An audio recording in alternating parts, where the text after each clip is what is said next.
Idol, American Idol, American Idol, just like you. American Idol, American Idol, American Idol, make my dreams come true. American Idol, I wanna be like you. Wanna see my dreams come true. A great name, the last generation. Melody days I practice late and all the times I received the Johnzy, not Doobie. Let's go. Shout out to Thomas Stargell for giving us a sneak peek of the new album out of Cleveland. Let's go. Album is called American Idol, track 8 coming up on his new album. Thank you to him for letting us tap into it and take our show to yet another level, if that's even possible. And I'll tell you what, I sure am glad that I fired up this whole Team Dude Food thing, which I think is where we're at, Johnzy, Team Dude Food. But or something along those lines there. Okay. You got like some shots going on? You doing gunfire back there? What's going on? No, someone behind me is firing up their motorcycle, I guess. Golly, man. I mean, sounds like a 12 gauge going off back there. Johnsy's from Central California. I'm starting to wonder if it's somewhere else in California. Oh, my. Oh, man. I tried to have the cool outdoor California scene, and it's backfiring, kind of like that bike, huh? Doesn't say literally. And that's why we brought Johnzy on the team, right? But man, I tell you what, we still have a really good show planned here. Doobie is scrambling, like always. Something's going on with Doobie. Everything stays the same, but we love him, and he's trying to find a good damn spot to find a good cell service somewhere in the vicinity of rural, southeastern, north central, northwest, east, north, New Mexico over there, wherever he's at right now. So somewhere over there. We're testing Verizon's coverage, is what we're really up to. Yeah. But Johnzy, man, Central California, Turlock, California, how the hell you doing? How we living? How's the week? Good. Excited for this weekend, man. How we living, Tony? Living large, man. Guardians/Indians opening night here in Cleveland, so I had to rock the Cleveland gear, And also, I am happy to say I got a fresh bottle of Cleveland whiskey. The Black Reserve. Johnzy, I think out in California you can find the wheat penny, man. Oh, really? Okay. I'll have to look for it for sure. Yeah, it's money, man. But yeah, Cleveland Whiskey, one of our proud sponsors. Thank you. And yes, sir. Also, we got a package here this week from a couple people. Let's talk about it. Gracie's Table. Man, what did you get from Gracie's Table? So I got I got 2 spice shakers. One was the lemon garlic explosion. Check, and that too. The other one was unbelievable buffalo, which I haven't tried them yet, but I'm really stoked. I got to bust out some chicken, or I might save the lemon garlic explosion for some fish, because it smells good. Way too good. It's going to go good on pork. It's going to go good on chicken. I got some rainbow trout. I'm actually getting ready to grill some rainbow trout tomorrow. Okay. Dude, check this out. So I go to my grocery store, and anything's possible at this place. I swear they just order stuff to throw a curveball. And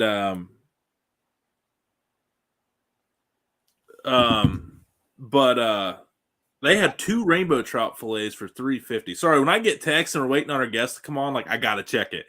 Yeah, but $3.50 for a pack of fresh meat with still red rainbow trout fillets. Get you some of that.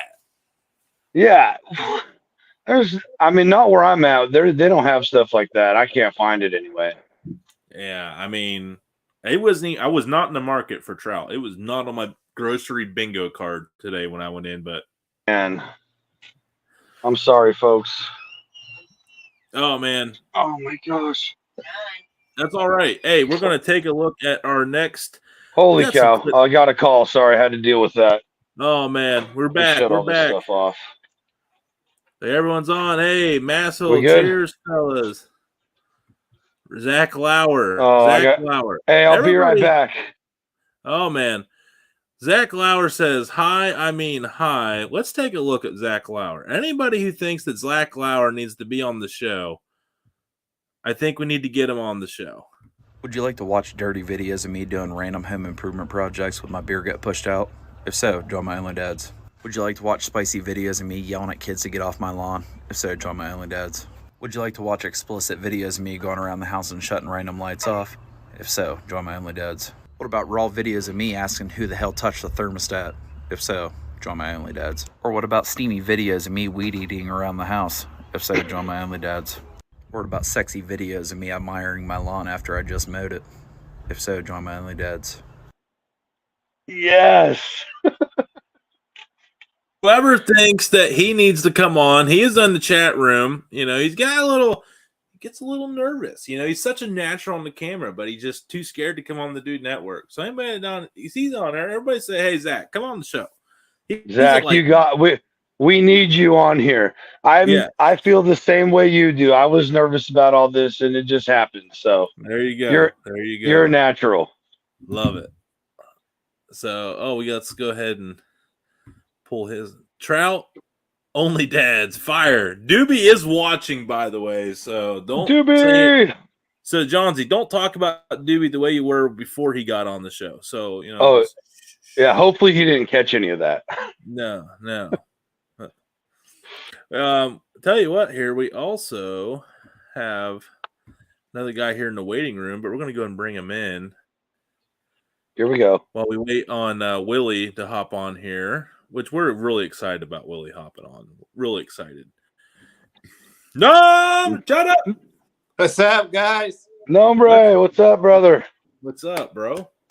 Just chilling you. How we doing, man? Look at him with the fancy flag in the background, like the silhouette. Yeah. I know he looks way professional. I know. That flag is literally fresh out of the pack, man. Look, it's still got the creases. Yep, fresh out. The other one's in the cook box. So I love it. So how we doing, man? How we doing? chilling. I was prepping the camera and you threw me on. I was like, man, my bad. You were down there, and I was like, let's just bring Nombre in. You are the special guest that was advertised. I mean, but it wasn't much of a secret. I appreciate it. I kind of let the cat out of the bag with Willie because I was like, I just said like, hey, you know who the special guest is? And he's like, well, obviously it's Nombre because he already shared it to his story. And I was like, well, man, like he's just a big fan and just like sometimes shares the show to his story, man. Doesn't mean anything. And then I was like, man, I can't lie to you, man. I was like, it's Nombre. I figured lying wasn't a good way to open up their professional relationship with our guest, you know? Yeah. Also, by the way, I forgot this big sponsor here. Oh, man. Can't believe I didn't give them some love here. Have you got a Troubadour package? You haven't got one. No, yours comes some other time, I think. I haven't got it yet, but I did get the other one. Okay, yeah, from Gracie's Table. We just talked about That's that. right. What did you get from Gracie's Table, real quick? I got the buffalo and then the lemon Cajun one. Yeah. All right. I think I got the same thing as Johnsy. I think great minds think alike kind of deal. Yeah. Amen. Yeah. Amen. He knows how to cut up a vet steak too. Yeah. But Troubadour Spice Blends, yeah, I do not. I botched that. But Troubadour Spice Blends, veteran owned and operated out of New Hampshire. Our good friend Pete hooking up all the Team Dude Network guys with some blends here. Yeah, thank you, Pete. Yeah, Johnsy. I can't wait. Johnsy, what blends are going to be featured on your Instagram page? I know you got West Coast blend. Yeah, I got is it called the pork blend? I got a pork one. Pork dust. And I got the applewood pork dust, yes. And then I got the applewood. Money. Love that one. Yeah, for the chicken and poultry. And then I got, man, that motorcycle's going again. Good grief. Man, tell them to figure it out. Right? I've never had so much trouble starting a motorcycle. And then I got the espresso steak blend, I think is what it's called. So I'm really excited about those. Oh, yes. Yeah. The espresso is very good. Very good. Nombre, what do you have coming from Troubadour? The espresso steak blend, the smoky I mean, I don't know if Johnson and I have the same taste buds or what, but That's you mentioned crazy. everything's coming from me. Yeah. Yeah, I can imagine them looking at the orders like, what? They're two I different think- people, 2 different states. Yeah. Did you get the Lone Star chili fajita? I did. That one's coming. Yeah, you did get the Lone. That was a big difference one right there. Yeah. Everyone go check out troubadourspiceblends.co, not .com, but yeah, go check them out. Awesome. And then also And we Pete reached out to me personally to make sure I got it. So he's a really, really cool guy. Yeah, man. He takes his customer service like the military. Very serious, high and tight. Like, he's awesome. And then Frickson Family Farm. Frickson! We all know them. They're very regular on the show. They're always hooking me up with and do me up with some really cool content, some really unique cuts and steaks. Locale, Dakota, Minnesota, all heritage pork blend. So the pork is basically red instead of pink, and that's the way it should be. And then all the beef, they raise the grain themselves to feed the cows and work with like a local vet dietitian with the herd, like super, super great quality. And even the chickens, they raise themselves too. Go check them out at fricksonfamilyfarms.com. And they also have an app for that. So as we wait for Willie here to come on, because Tony is just, I'm on a roll. Nombre, I'm on a roll. Let's face it. I sent him his hat to the wrong last name. He tells me today on the flank steak, like, make sure you cut it. I'm like, no, dude, like, it's not like that. Like, it's in like a big triangle. And he's like, you sure it's not? I'm like, dude, I know what a tri-tip is. Like, it's not that. Ends up being exactly what he says. And I sent a picture of like how cool. He's like, you cut it wrong. And I'm like, shit. So like I had that going for me. And then I thought Willie, for some reason, was from Texas. So I told him like 8:00 his time. And then I sent like a tag him, and he's like, whoa. He's like, that's 6:00 my time. And I'm like, say what? Yeah. I was like, what happened? And he's like, man, I'm in California. I was like, oh shit, you're not from Texas. I was like, my bad. He's from out here. So thank God. So that's why we went an hour later, because Tony's terrible at, I mean, normally I'm pretty solid at booking clients. So not guests, but sorry, that's my day job kicking in right there. But yeah, that is, but yeah, that I messed that one up. So that's why but luckily Willie, being cool like he is, decided to, he cut his dinner off like an hour early so he could get back and do this show. I told him, don't rush, like, even if it's like a half hour into it, whatever we got to do. So, yeah, I owned up to that one. What else was messed up on here, Nombre? It's been a lot. I mean, I've been really eating a lot of crow the last couple of days. I'm over it. No, it was funny. You're like, yeah, he's a good Texas guy. I was like, I didn't know. I didn't say that part. We didn't know. Now everybody knows that part. Man, we're letting secrets out. Secret time with Nombre. It's messed up. Oh, that's funny. Funny.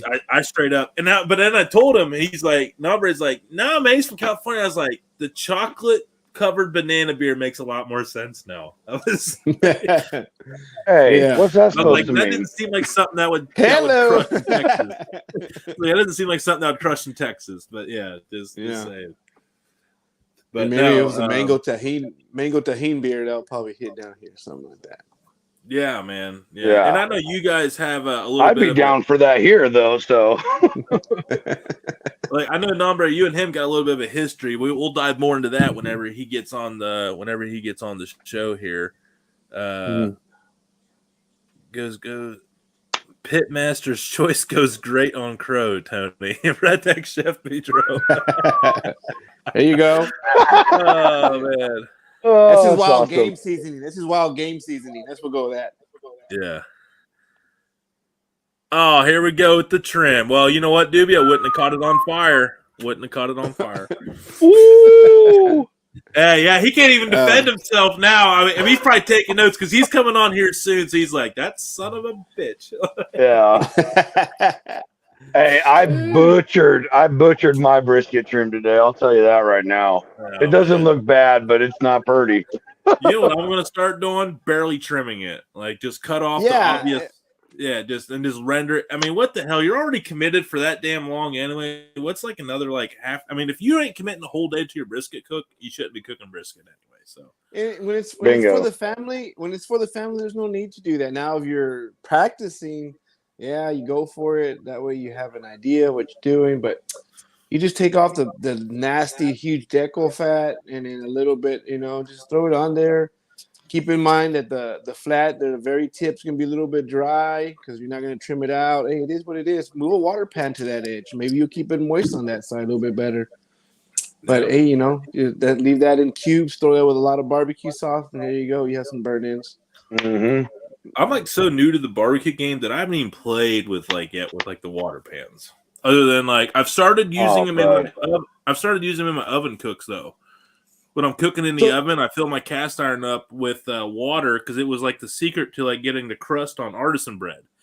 And I was like, well, man, I said, that would actually probably work really good on like the low and slow cooks in the oven because you're still getting that humidity and moisture in the air there too. So, so I think, like I said, I'm just trying to learn the hardest way and then like fine tune from there.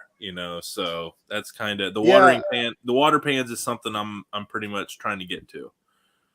I play a lot with it in the cook-off. So this prime example, last weekend I had my 3 racks of ribs for my cook-off. I had the water pan in Redneck Rocha, the guy I met and cooked with. Got out. So hey man, he's like, man, your fire's a little hot. Your fire's a little hot. It's like, it's all right. It's all right. I have a water pan. I have a little room for error. I can just go, nothing to say I was going to get charred in a heartbeat or whatever. That little water pan gives another extra layer of protection. So, it's another layer of protection to play around with. Yep. You can always just wrap just the tip in foil. John Lott, just the tip. Just the tip. Yeah. There's all kinds of things, wrapping the tip. Yeah. Mm-hmm. Yeah. Always wrap it. Hey. Yeah. All right. Yeah, there's a couple things I was going to say there. And Yeah, I was like, me too. I was like, nope, not doing it. No, we'll keep it PG. We went 18 for a well, PG like 18. How about that?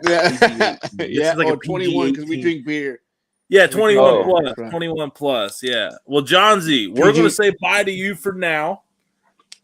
Everybody hang on for the after party after the show's over here with our guest coming up. Good to see you, Nombre. And the rest of the Dude Likewise, Network. Buddy. Team Dude Food, name in progress. We're getting closer, is going to join us together. And we're going to send this weekend off with the after party. But for now, John Z, thanks for filling in, man. No problem, man. Anytime. Thanks for having me. Hey, well, no, you're still being part of it. You're just gone for now, man, but not gone forever. That's what's really important. Oh. Sounds like a legend. Oh, yeah. He is. He's a legend. He's all right, John Z, we'll see you here in a little bit. All right, guys. All right. And now for the star of the show coming up. The man truly from California, of all places. In the West Coast time zone. Not the Central. Where Tony knows not how to handle the time zone differentials much. He is a man. He is a myth. He is an absolute legend. He has his own beer, which makes him a clear choice to be part of this fantastic. And it's not only a beer, it has to be the most delicious tasting sounding beer in the history of all beers. And I'm talking all the way back to ancient Egyptian times when they made mead into beer. But a chocolate-covered banana beer, and I can't wait to hear about it. Ladies and gentlemen, dudes and dudettes, Adventures of a Fat Guy, a.k.a. Willie! What's up, brother? How we doing? I don't know why this camera's all blurry. It's a high-def camera, but it's looking kind of blurry on my end. How's it look on your end? You look like a sexy beast on my side. I mean... You can't hide beautiful, man, but yeah, but it'll focus in. All right, I hope so. I want everybody to get my good side. Oh man, you don't have a bad side. At least I ain't seen it yet, man. Hey, we can see that beautiful LA Dodgers cap you got on. That looks fresh, so that's all it counts, right? Yeah, go Skills, go. So how we living, man? How we doing? I mean, kind of large as you could tell. You know what I mean? Um, Couldn't tell, buddy. oh, man, thankfully everything's good. And it's kind of funny that you mentioned that, Beauty. Yes, sir. Oh, Yeah. I was hoping, bro. How is it? I mean, tell me it's just as good as it sounds. That's all I need to know. I ain't gonna lie, it's pretty stupid. It's pretty incredible. It's yeah, it's pretty much everything we wanted it to be. How's the sound on that end? You guys good over there?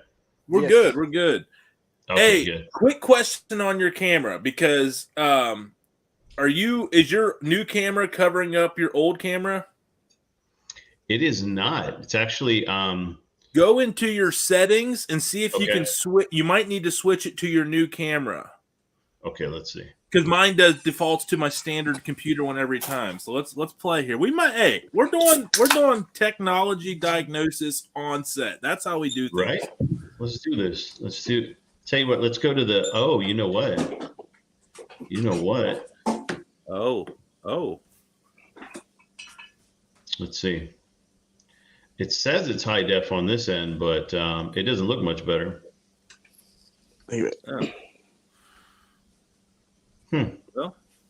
Oh. And Nombre's drinking the Coors Banquets, man. He's always drinking that like fancy high-end Coors stuff, man. I could switch over to my phone if you want. It's up to you guys. No, dude, you look great, man. Seriously. Yeah. I think you're more worried about it than anybody else, man. So I think you're good, man. So hey, I got this cute little picture here that was sent to me, and it was look at these two guys. Look at these two rascals. Look at these two rascals. Look at that. Oh Yeah. man. Oh man.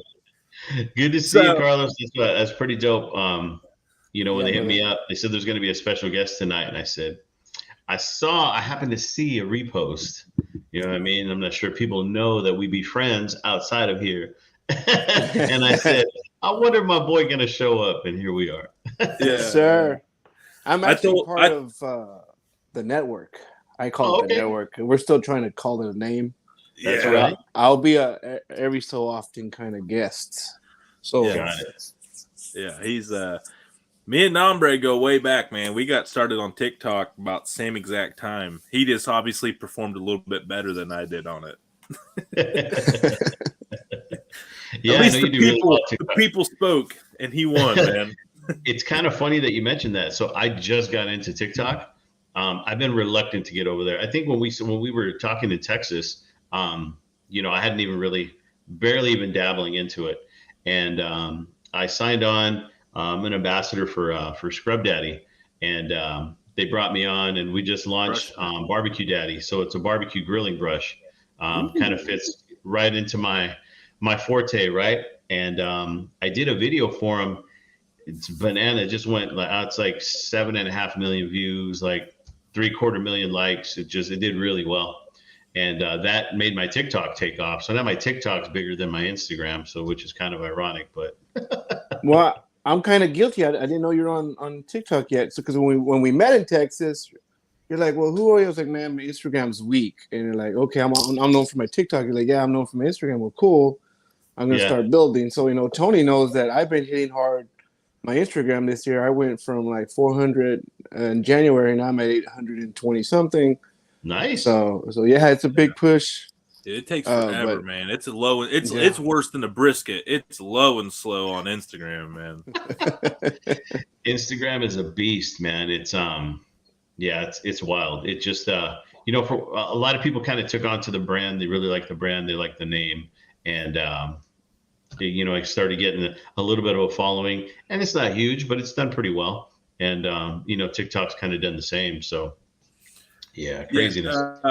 So you're speaking of like your logo and your label, man. It's Adventures of a Fat Guy, man. You like totally embrace it. You're just like, I am a fat guy. I am what I am. Like I'm sitting there just hitting him up, and he's like, dudes being dudes. I'm like, believe once upon a time I was thinking about making a shirt, and his response was, if you make one in horse blanket size, let me know. And I'm sitting there like just dying. I'm like, who is this guy? I was like, man, I would never say that to anybody. So I love it, man. Like people relate because you're just like, man, I'm not like this fake aura. I'm not like just a headshot guy. Like, here I am, and I eat food and a lot of it, and it's good as hell. It's just me. So like, I've been a big dude my whole life, right? And you know, a lot of people take it, they get I don't know, it's a different generation these days, right? And people get really sensitive about it. And for me, I figured, I mean, not to mock it, but why not own it? I mean, it is what it is, right? I've been a big dude my whole life, and that's just a part of it. So you know, but I've always done, you know, some sort of manual labor too in my life. So, you know, I've always worked with my hands, been a machinist for like 20 years, certified welder, and that was, you know, just recently changed careers. But I mentioned that because I'm on top of machines, under machines, inside machines, and people are like, dude, this dude's like getting it. But I just always been a big guy. So I figured, why not own it? And here we are. I mean, before we go any further, cheers, guys. Salute. Yeah. Hey. Cheers. There you go. That's Got a the fancy jug out. little... Hey, Willie, we do the jug every Friday. Damn, that's right. Peach brandy, homemade. Let's go. So, put some of that in with that. I mean, we might be on to something. Man, look at the color of that. So is that like a stout? So it's a frosé. So it's King's version. You know, they have, you know, I don't know the Fuji's. frosé. Break that down for me. I'm a beer guy. So the frosé is new. It's kind of a highly fruited IPA, I guess, you can consider it, but it's just a very highly fruited beer. Okay. So he put we're trying to come up with a flavor. This is so the owner of King's used to be my neighbor a couple doors down, and before it ever existed.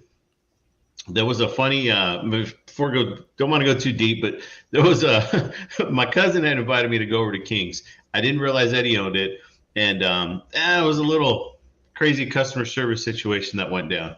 So we kind of bounced, and my cousin tagged me in a beer. I like cognac, I like rum, and he tagged me in. They have a beer called Cognac Brunch. I was like, oh man! So you know, if it wasn't for what happened. Well, the last time we were there, this place would be getting a lot of my money. And the owner and Jeremiah, he actually DM'd me and he was like, yo, what happened, man? Like, let me know what's up. And I let him know and they owned it. He was like, bro, like we all have bad days. And if you don't mind, come on in. I'd love to drink a beer with you and, you know, figure out how we can get past it. I was like, that's dope. Like most owners aren't going to do that, you know? So I'm like, let's do it. So I wound up going in, and as we're drinking a beer and we're chatting, and he's looking at me and I'm looking at him, and we're like, wait a second. And he's like, do you live on such and such? And I was like, yeah. He's like, oh, you don't remember me, huh? But it had been probably like a decade between the two. Oh, man. And so we had known each other for forever. We've been friends for forever. And then, you know, lo and behold, he starts his brewery. And so when we were chatting again, we were there drinking a beer, you know, doing my foodie stuff. And he said, man, we should just do a beer. Sold. Let's do a beer. Yeah. And that's like, all right. Yeah. Like, I'm all the way back. Take my money now. So how much does he make of it at a time? Like, you got like a keg, 2 kegs, like 10? So we did, I want to say he did 500 cases. Okay. And it sold out. It sold out pretty fast. Wow. Let's go. He's doing distribution locally here. He didn't do distribution for a long time, but he's doing local stuff, and he's also shipping in California. So it's kind of crazy. I'm not saying how it got there. All I'm saying is that I have seen in some other states people posting this. It's crazy. Like the following has been wild. Has been bananas. Literally bananas. I was gonna say, what are we doing here? Like, oh man, come on, this guy, right? So we can reach out and get it sent our way. You're not too sure on that? In California, only. Out crossing states, it's crazy, man. It's hard to do, and you kind of got to do it. Maybe a friend, maybe a friend. But I think this one right here, I think it did so well. And it was so well received. There's some kind of highlighted beers that he likes to keep in rotation, and I think this is going to be one of them. So you'll see it again. Nice. It'll probably be back. It'll either be back this time next year or at the end of this year, and we'll do it like biannually. So it's a category as a seasonal beer. I wouldn't say seasonal. It's just because he keeps a constant rotation. Okay. Gotcha. It's just always something. So he does collabs with people, and he's got a backlog of people, he's got people knocking down his door trying to do collabs with them. So I was fortunate enough that I was just there, and he was like, let's do it. You were fortunate enough to get a shitty server to get one expedited. And he got the neighbor discount. He got the neighbor discount. Yeah, you got the neighbor discount and a shitty customer service that they had to make up for. You cleaned on that opportunity, bro. Good for you. You know what's crazy is so we were there kicking it one night, and I think it was taco night or something like that. I go and I visit them, quite frequently. And it was trivia night, and he was like, "Hey, dude, let's just come out." He's like, "If you don't mind, cruise by. We'll do trivia. You and I'll team up, and we'll kind of take on everybody else in the brewery." I was like, "That's dope. Let's do it." So we post up, and we know we needed a name for our team, and on the fly, he came up with Adventures of Kings, and I was like, "Bro, you better knock that off." So that's kind of where the name came from. And then we started talking about it, and it just kind of kept brewing. See what I did there? And we just kept feeding the machine, and it came to fruition. Man. Nice. That's crazy, man. Yeah. So when did you really get your like I'm sure everyone dabbles into social media. At what point did you just I got to roll with it. I got to go all in. Or when you started it, you were like, I'm starting it up and I'm going. What happened? When did it start? How did it play out to get to where you're at right now, man? Because you're killing it. Let's be honest. I know you're thinking it's on a smaller scale, but really, from a lot of people a lot smaller than you that would trade your spot in a heartbeat, man, you are crushing it. How did it get to this point? I've been really fortunate. I tried my best not to let it, because there's so much bigger accounts. I mean, look at Carlos on friggin' TikTok. Dude's a beast, right? So there's a lot of monster accounts out there. But everybody else, some of my very close friends, Chuck's Flavor Train, and some of the big dogs out there that are out there doing it, and Adam, Adam from This You Can Q. I've met some really cool people along the way, Al Fragoni, all these dope people that I've been able to network with, and they're like, dude, I don't think you understand what you're doing. You're doing all right. So a little bit of backstory.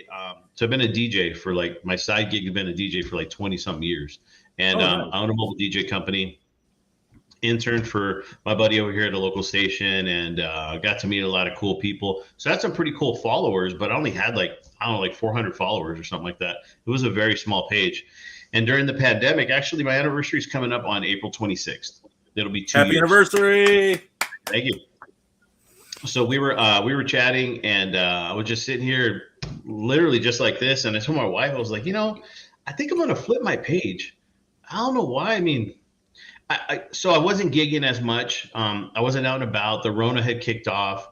I completely taken my foot off the gas. My family's getting older. My daughter's in high school, and I just wasn't out gigging. I mean, every Friday night, Saturday night, Sunday, I think it gets old after a minute, right? Yeah.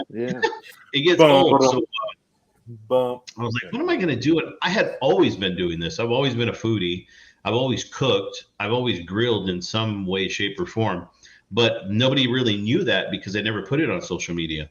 So I think a lot of people kind of thought that I was kind of riding the wave and the trend, and was trying to get in on the foodie thing. And I think a lot of people kind of laughed in the beginning, and then they realized Duke can actually cook.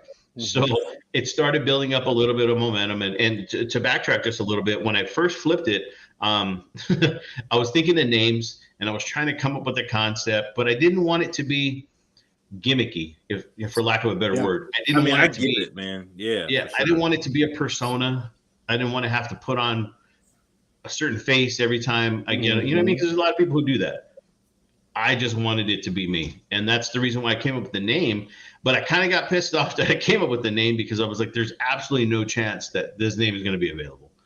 So I started coming up with other ways to abbreviate it. And I typed it into IG, and it said user not found. I just couldn't believe it. So there's Adventures of a Fat Girl, and she's got every platform locked up.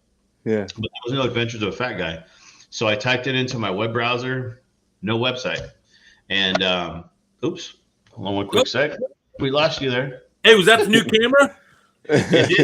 He was We leaning know with it's working. We know it's working.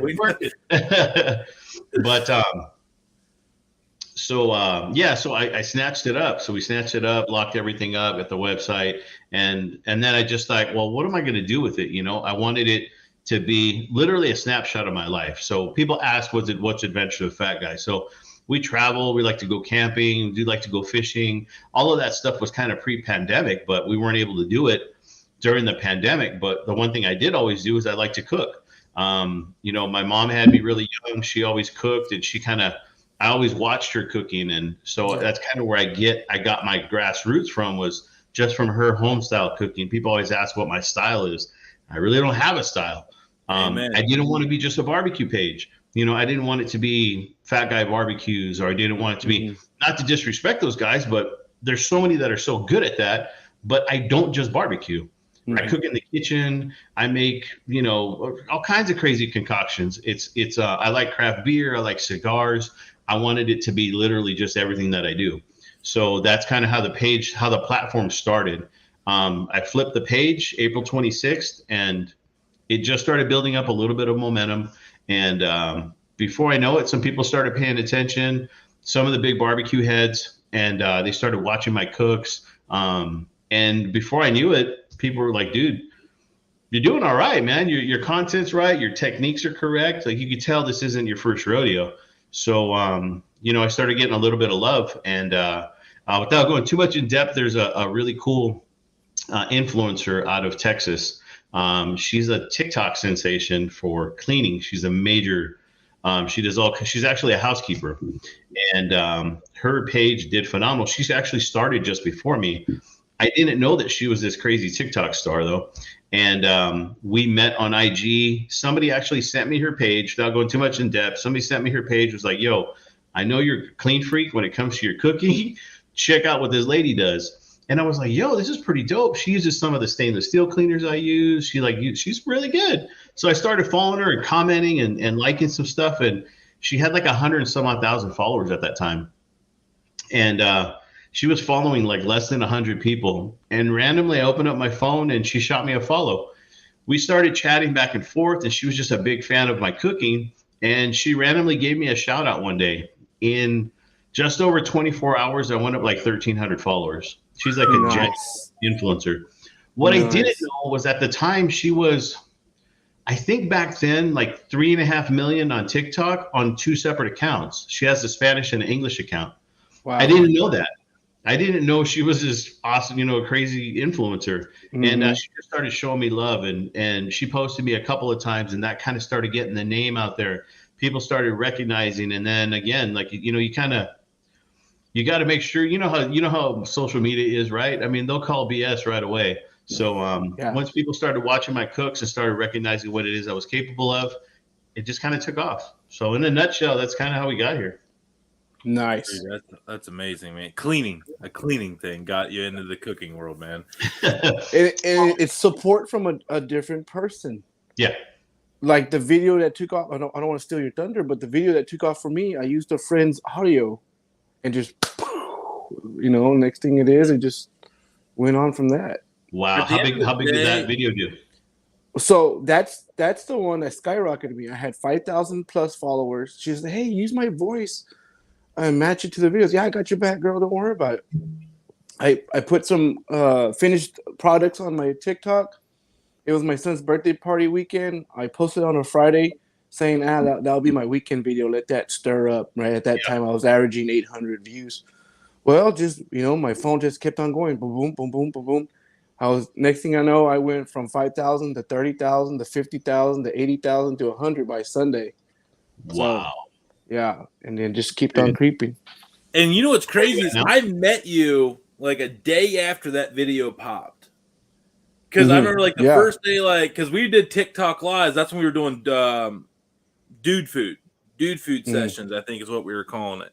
And that's kind of how Dude Food evolved to the Dude Network. But I think when I like first asked you to come on the show, you were like at 8,000. The next day I sent him up a message to send him like let's set up a date. And then he was like at 30,000. And I was like, boy, am I glad I hit him up yesterday, because he may not be messaging me back today. But like, yeah, because he was following me. And then like by the time we did the thing, like you were like up to like 60K, man, like in the span of a week when we used to do those cook-offs and stuff like that. But yeah, that was some good you know stuff. I realize that TikTok is it's its own beast. It's its own animal. And Yep. I didn't get into it because it's like having two separate pets. I didn't want to learn how to feed a new pet and how to take care of it and do all of that, right? Because I was already had a pet. I had Instagram. And man, now it's so to your point. I mean, I think I went up 35,000 followers. I think in just off the one video, nice. And it's still hitting right now. I did a couple follow-up videos; those are doing a couple 100,000. So it's been crazy to see how it only takes one. Everybody's always told me it only takes one, and bam. Mm-hmm. So now, like I said, I never anticipated it. So now I'm trying to figure out. Thankfully, I had already established. I'd already got the platform. There's somebody who actually has just the handle. He's got 3 videos on his page, and I've messaged him since before I launched TikTok. Dude won't get back to me. He won't get off. I mean, we're about finalizing the trademark procedures. So if I got to go that route, I got to go that route. But right now, it's Real Adventures of a Fat Guy, and it's not that much of a difference. So right. It'd be what it'd be, but I was just hoping he would cooperate. Yeah. Mm-hmm. Hey, not all people are cool like us, man. Just remember that. So, but man, let's talk about some food here, man. Like, I know you're like a big into the food. You do Tri-Tip Tuesdays and all that other good stuff, man. Like, what is your go-to? I'm going to the store. I get one item, but it's free. What are we grabbing? They got everything. I'm talking everything. Out of everything, oh man, that's a tough one. I'm gonna say, hands down, a bone-in ribeye. Okay. A bone-in ribeye. Why? It's just such a crazy good cook. I mean, it's such a crazy cut. Once you start learning a little bit of the butchering side of it and understand what you should be looking for, you got a nice fat spinalis. Your eye is actually just a little bit smaller because you got so much fat cap. You got a little bit of intramuscular fat that's in there, and that marbling kicks off. Oh, the marbling. Game changer. And there's different qualities, and we didn't grow up with a whole hell of a lot of money, right? So, we bought what we bought, and I didn't realize there was different grades. And, growing up, and I was a teenager and, my young 20s, then I was like, wait a second, there's better?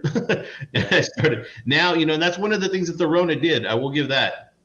It gave a lot of these distributors, they started opening up and releasing a lot more of the more coveted stuff, the A5 and the Wagyus and all of the other stuff that, we weren't really getting before, because those were going straight to restaurants.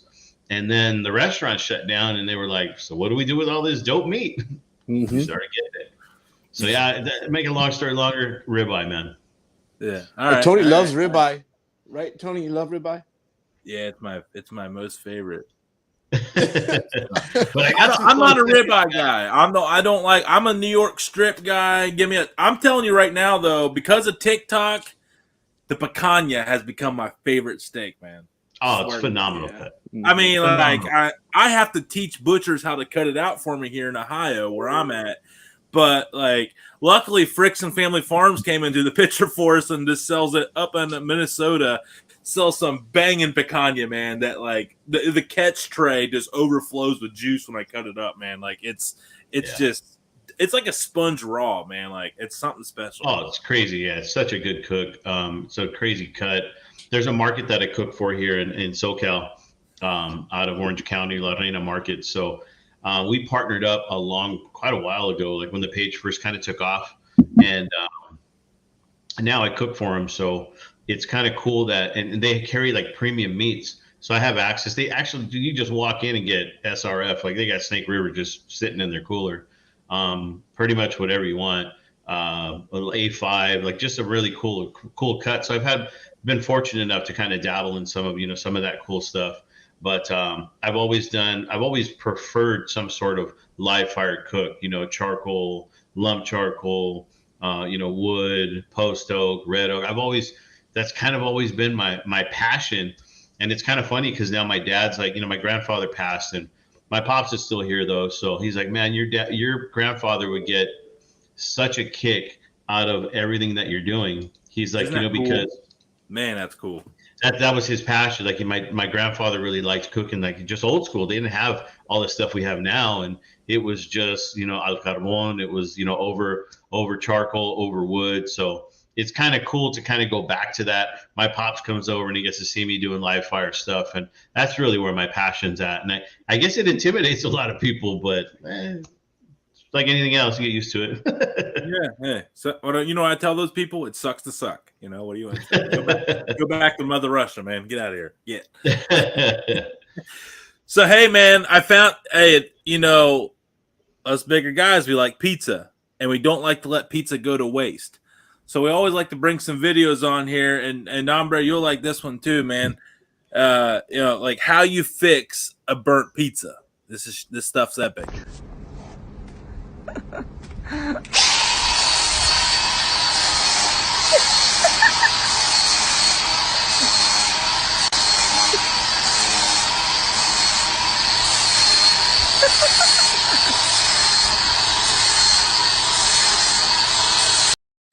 All right, can we admit that mother trucker has used a grinder before in his life? My man's a welder, 1,000%. So when I first saw that video, being a welder, I'm like, oh, this dude's done some sort of pipe fitting. Yeah, he just was too good with that angle grinder, man. My boy was doing it.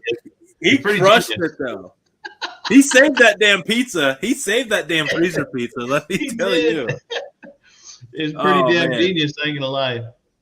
Oh shoot, man! It's interesting to hear like how you came up with this, like the Adventures of a Fat Guy, where it was more than food. Because like Nombre will tell you, like that was the whole Dude Network. Like somehow it always it's like you. It always seems to gravitate back toward barbecue, no matter how much you try to avoid it. Like there's this black hole, this ever loving barbecue community that's like one of the best places I've ever been at in my entire life. You got your haters in there, but man, like I have had no more. I've only been barbecuing for a year, and I'm doing stuff that I probably have no business doing because of just the relationships and networking that have been on here. So, man, like I hear you on just like wanting to do more than everything. So, like, if you have a focus going forward that you're trying to like really establish a different part of your brand, like you got a long year ahead of you here, man. Where are we going? Where are we crushing the rest of the year? So I'm kind of focusing a little bit more on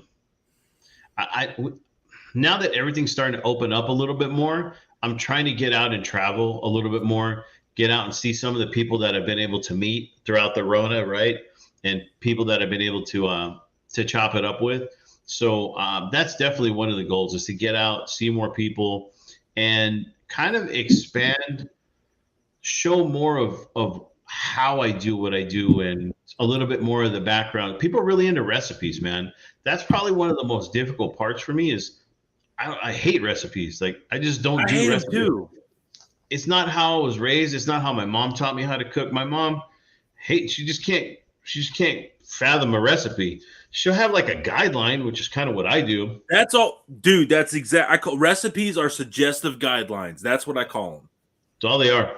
That's all they are. And, and my wife is the exact opposite. She's actually a very good cook, but she likes the direction and she likes the guidance, the instructions. And if she has that, she's a fantastic cook, right? And she'll freestyle some stuff, but it's not really her passion to kind of freestyle the way it is for me.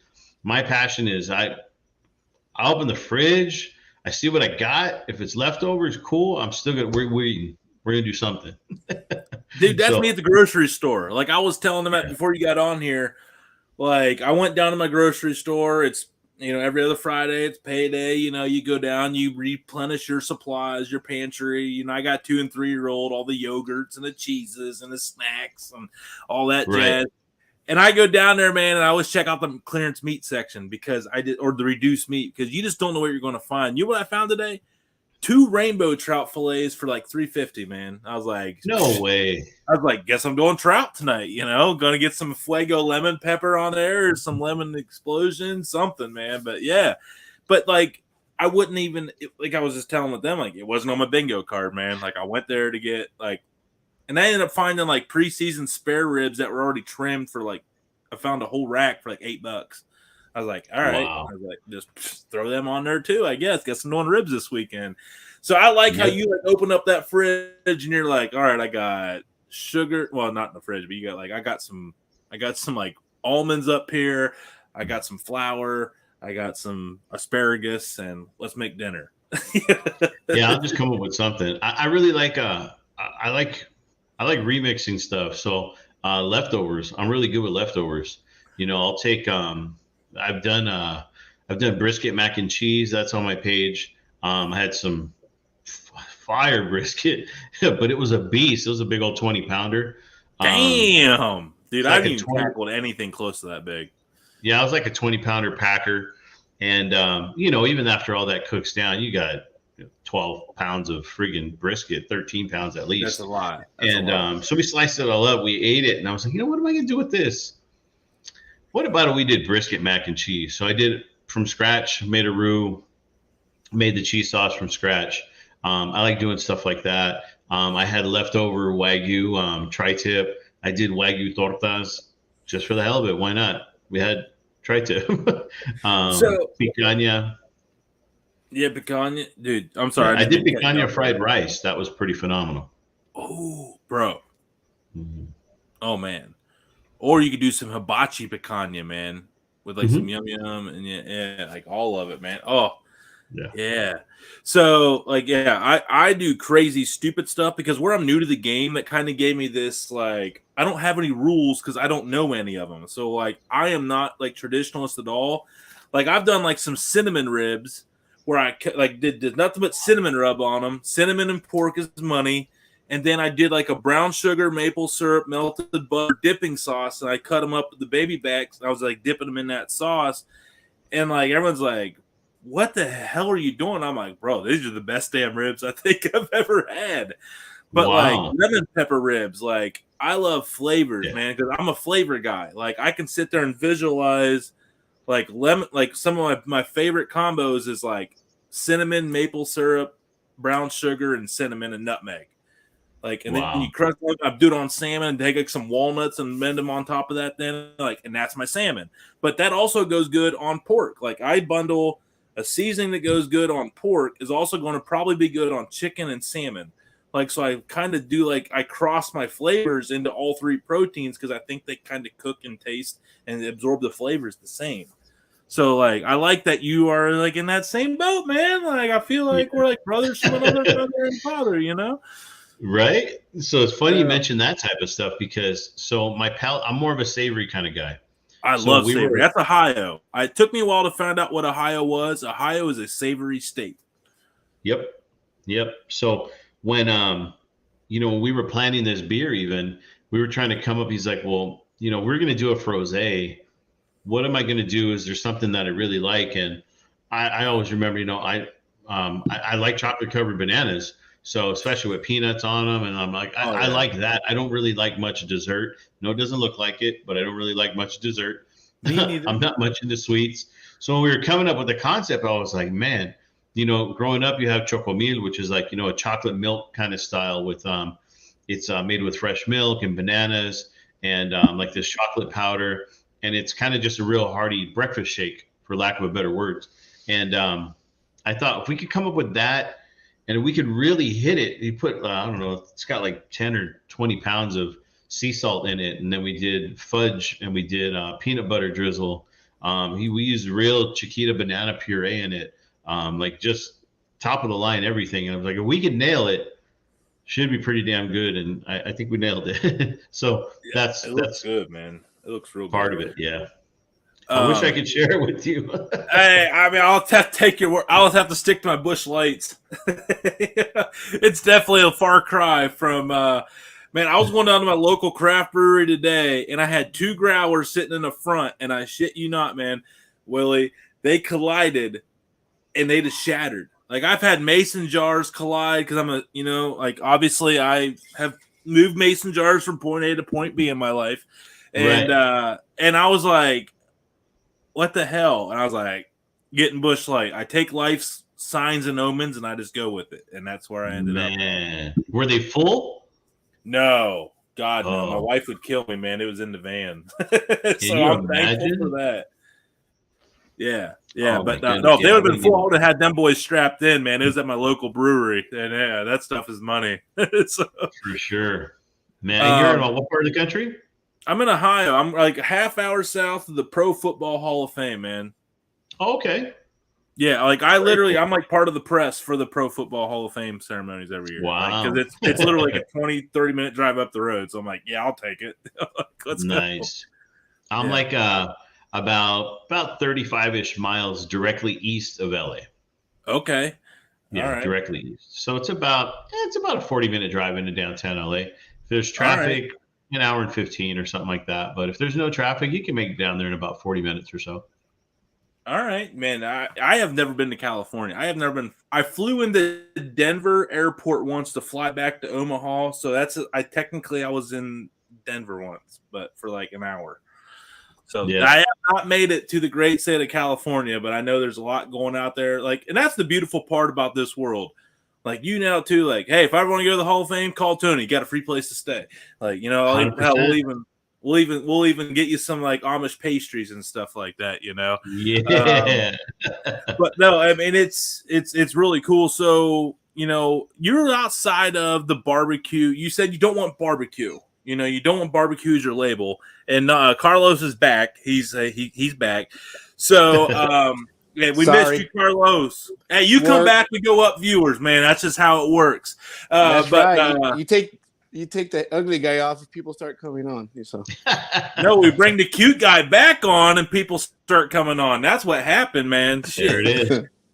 I'm a very niche market. They got to be chubby what's chasers. one of your favorite, like even as a child up till now, like one of your favorite dishes that's not meat that That's you like to make? meat. Like you're a home cook, like a home style, like you cook in the kitchen, and it's something like whether it be like a special bread, like a side dish, rice, like potatoes, like what's a secret like go to for you? Man, that's a tough one. So That's I what we're kind of here am. for. I'm a potato junkie. I do like my spuds. So Man, I me think too. maybe if it's non-meat, my dad growing up, when my mom was working or wasn't around or they were pissed off at each other, he would make for breakfast. He'd cube up potatoes and he'd fry them up and saute them with tomato and onion and then we'd have some eggs, some over easy eggs over the top of that. But if it's going to be straight, I guess that would probably be a vegan dish with just the potatoes and then the onion and then the sauteed, tomatoes in there. Sometimes he'd add a little bit of tomato sauce, and it was just really, really simple. It was hella cheap, but that one definitely brings back really good memories.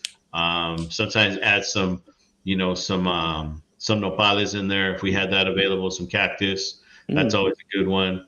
I mean, we're big meat eaters. So my mom wasn't though. My mom, my grandfather, big meat eater. He was really into bodybuilding back when it was the big thing, the Jack LaLanne days and all that. So he was always eating proteins and meats. My mom just kind of got over it. But my dad, from my dad's side, they didn't have it as much. So they're just big time meat eaters. So yeah, I didn't. Now, not to say that I don't really like. It's not that I don't like. So I love barbecue. That's one of my passions, right? But it's not the only thing that I do. So I always wanted to learn how to do different styles, other techniques. I think I want to get into sous vide too. I definitely want to do sous vide. I want to get into that realm. That's a thing. Some cool stuff like that. Yeah, I'm still on the fence on sous vide, but I know there's some killer recipes. And you think about the concept, you're not losing a single ounce of like a drip of moisture in that thing too. Nope. But yeah, I like where you're head on that one. And Nombre, hey, you're back in here, man. I don't think I've ever asked you like favorite non-protein dish you like to throw down on. It could be baking, sides, breakfast. What is it? if I have the patience, it's pan de campo, camp bread, on the Dutch oven. Okay. Go-to vegetables. I love grilling up asparagus. Love grilled asparagus, My wife. Well, I mean, I'll help her because I am a barbecue guy. Like Willie said, if I post something inside the kitchen, there go no views, right? Because this is a barbecue guy. What's he doing in the kitchen? Like, no, I know how to do that too. But my cut up potatoes, let that roast, bake, whatever you want to call it. Put some vegetables on top, cheese, and call it a hell of a snack right there. One another one we grew up with was calabaza, so chopped up zucchini, and we would make the calabacitas. You would add corn to it, some tomato, some onion, some corn. That's right. If it was the beginning of the month, you added chicken. It was at the end, you didn't have chicken with it. Yeah. Exactly, for sure. No, that's crazy though, man. That's Willie, Nombre will tell you, if there's one community that I have naturally went to, it is like that South Texas Latino Southwest style cooking. Like I have become, like, the running joke is I'm becoming more and more Texans than most Texans at this point, and I just love the flavor profiles that y'all are talking about. I have the corn, the black beans, the tomatoes. Like Rotel is like my number one go-to ingredient. I buy flats of Rotel when I can. Like fire. Can you get 505 Southwestern up there? No, I don't think so. So it's actually it's a New Mexico brand, but it's a New Mexico style green chili salsa. Costco carries it, Sam's Club carries it, and it's a roasted. I'm telling you. So I started messing with them very early on, before anything kicked off, and people used to trip out because they were like, "Dude, you're really using jarred salsa." Even my pops, and he's tried it. It's so fresh, and it's just a different flavor. If you like that flavor profile, look for 505 Southwestern. You really like it. Oh man, it's a New Mexico brand, but it's yes. Yep, and Doobie is going to be joining us here in a second. We're gonna let him get. I got an eye on you, Doobie. You're getting situated down there. The normal co-host of the show. He has got a pop-up event. Looks like he's getting ready to join us here in a second. We'll get him on in just a second.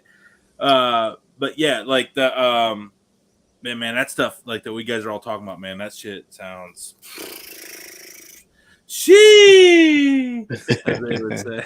Yeah, I like doing just changing stuff up like that, different flavor profiles. Now I don't really mess around with a lot of the stuff that you were talking about, like some of the cinnamon. Now I know that goes fantastic with pork.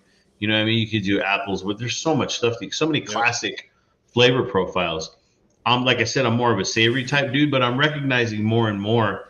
My dad's best friend, his wife, I called her my aunt, my Aunt Lisa. She was Vietnamese, and she would always cook, and I loved the flavor profile she would come up with. But I would see her adding like sugar to stuff, and I'm like, no, don't do that. But it's crazy on how that levels out. How it marries with the certain sodium levels and levels things out, and it hits just that right note. And that's kind of what I'm reflecting back on now, and I'm trying to get into some of that to just kind of change my flavor profiles and my palate. Just things get too salty, you know what I mean? That's never good. I hear you. Well, you said you talk about 505 barbecue out of New Mexico. Normal co-host of the show, Doobie, is actually out of Las Cruces, New Mexico, as Nombre lost connection there, and he's ready to join us. And because he actually makes his own, he's got a pop-up event for tomorrow for barbecue. He makes his own Hatch green chili rub because he's right down there in Hatch Valley. Doobie, what's up, man? What's going on, guys? Dude, what random truck stop are you at now? Where are you at in New Mexico? How many bikers you got fighting you? You got their girl. Hey, seriously, Willie, every time we get this guy on, he's like in a fight with somebody, and he's just trying to be cool and get along with everybody, man. Like, I've never seen anybody that attracts more trouble for someone that doesn't look trouble than this guy. So watch out in advance. You might be guilty by association. Lot lizards knocking on your window. Let me find out, brother. Oh man, lot lizards. Hey, Yeah, man, things, yeah. it's New Mexico Yikes. at its finest, dude. You know, if you don't have an angry truck at the rest stop, you really traveling? You know. No, you really haven't. You've taken the traveling to a whole new standard. Hey, he was talking about 505 Barbecue, man. Are you familiar with them? The 505 Southwestern, the salsa company. Yeah. The Green Hat Chili. He was talking about it, man. Yeah, they make a canned salsa. I've had it a few times. I mean, being in New Mexico, I always buy I fill up half my big stand-up freezer with fresh hatch chili, so I make my own. But if you're in a pinch and you want some good green chili, it'll do, man, for sure. There we go. Yeah. Hey, that's from New Mexico. That's from New Mexico himself, right there, Willie. Yeah. So I was telling Tony that a lot of people trip out because they'll see me use it once in a while. If I'm in a pinch, right? So they'll come out. There's actually some growers from New Mexico that come out here to some local supermarkets, and they do a live roast. So I'll usually go and I'll buy a whole bushel. I'll buy a whole box, like a 25 pound box, and they roast them for you live. And then I'll bring them home, peel them, chop them, and freeze them. And then they'll last me throughout the year. I'll split them up with my mom sometimes. I mean, obviously you can't beat fresh, but if packaged right, they'll last you the whole year, and they're fantastic. Oh yeah, if you put those in a food saver, they're golden as long as you want them. Yep. You know? So Doobie was watching while he was not driving because that would be very frowned upon by the Dude Network standards. But he did catch a lot of the conversation. Hey, yeah, listening. I didn't say, I didn't accuse nobody of nothing. If anything, I painted a picture that you're safe, so you incriminate yourself. To stop just on this one. I got you. So what questions do you got for Willie, man? Like, I know, like, we talked about his beer. We talked about what his favorite, protein is. He likes a bone-in ribbon guy. But you watched all that, man. Like, what do you got for Willie? Man, so open fire, I know that's your jam. And you talked about how your grandpa kind of showed you the ropes a little bit and kind of piqued that interest a little bit. But as far as open fire, like when you have a bunch of people coming over, what's your favorite thing to cook for the masses open fire? Good question. So it really just depends on how many people and whether or not I got the time. So if I got the time and I can do a longer cook, I mean, I'm down to smoke something, or maybe smoke some tri-tips and then, reverse sear those. Something that I know that the masses or my family isn't really going to go through the time to do. And they make fun of me all the time. They're like, because when we throw down here, like, it's literally a throwdown, and they know how much time and effort I put into it. And even though at the end of the day, I'm dead tired and I'm beat, I love the fact that I'm able to share that with them and a good home cooked meal. And we didn't have to go to a barbecue joint for them. That I'm blessed enough that I'm able to provide that for them and put together a good quality meal. And flavors that they like and stuff like that. So I like doing tri-tips. I love doing just ribeyes. Sometimes I'll keep it basic and I'll do some ranchera, some flat meat, but I'll get a little bougie with it. I love getting some Snake River Farm, some Wagyu, and really treating my moms and my pops when they come over. My pops is kind of broken now because he's had some of the good stuff. He's like, bro, what were we doing buying some of this stuff at the carnicerias we used to go to? And I'm like, hey, man, that's what we were able to afford, Yeah. So I like to treat them with that type of stuff. So again, it really just depends. I like doing that. I'll do, whole chickens. We'll have those. We'll spatchcock and throw those on the Santa Maria. Let's go. Spatchcock's the only cock. You know what I'm saying? I think I just made that up, by the way, and I think we need to run with it. Can we all agree that needs to be a thing? Spatchcock's the only cock. Hey, money. Hey, money. Put that on Hashtag. You heard it here first on the Dude Network, ladies and gentlemen. Hashtag spatchcock. No cock. Hey, Willie, have you ever done open fire brisket? Have I done one yet? Actually, I have not. So it's funny you mentioned that. So, newsflash. That's why we brought Doobie on, to get to the shit. The guy who made my my Santa Maria grill, he made it custom. Did everything. It's it was just dope. He's such a good dude. Red Beer Smokers out of Pasadena, California. Dude's phenomenal. Well, he came up with, I haven't launched it yet. You guys will see it. It's a smoking lid that goes over the grates. So that's actually what I want to get into. It helps capture the heat and capture the smoke. I want to try to start doing like live fire smokes like that. You see Big Hobby does it, down in Texas with some of the stuff that he does in that badass little oven he has. There's ways to do it. So I was like, well, how can I do it on my Santa Maria? So I'm going to start getting into that, see if I can smoke some chicken, some picanha, maybe some tri-tip, and a brisket. I want to see if it's possible to do it. I don't know. I mean, people do hot and fast brisket all the time. People ask me what's the right and the wrong way. Man, there's 500 ways to do it. It all depends on whether or not you can make it happen. So I want to get creative with that. So it's funny you mentioned that. That's one of the things that I want to try to bang out. All right. Awesome, all man. right. I'll be looking forward to it, man, for sure. Yeah, I got that. I think we all are. You guys know Vic from Super Skewer. He hooked me up. I did an order from him. It just got here last week. So I'm kind of incorporating more facets into my open live fire stuff, and it really piques people's interest. And so I got some dope skewer setup from him, some custom stuff that we're going to be able to do in the Santa Maria. That should be pretty dope. I want to fly some stuff on there. So that's kind of my favorite. She's my favorite pit right now. Don't tell the rest of them, but she's my favorite right now. They all know. They all know. Yeah, there's like at least 300,000 people watching right now. They all know, dude. They all know. All the other pits look at. Oh no, I'm not gonna get hot today. That's what they say. That whore again, huh? Yeah. I wish he turned me on sometimes. That's what they kind of say.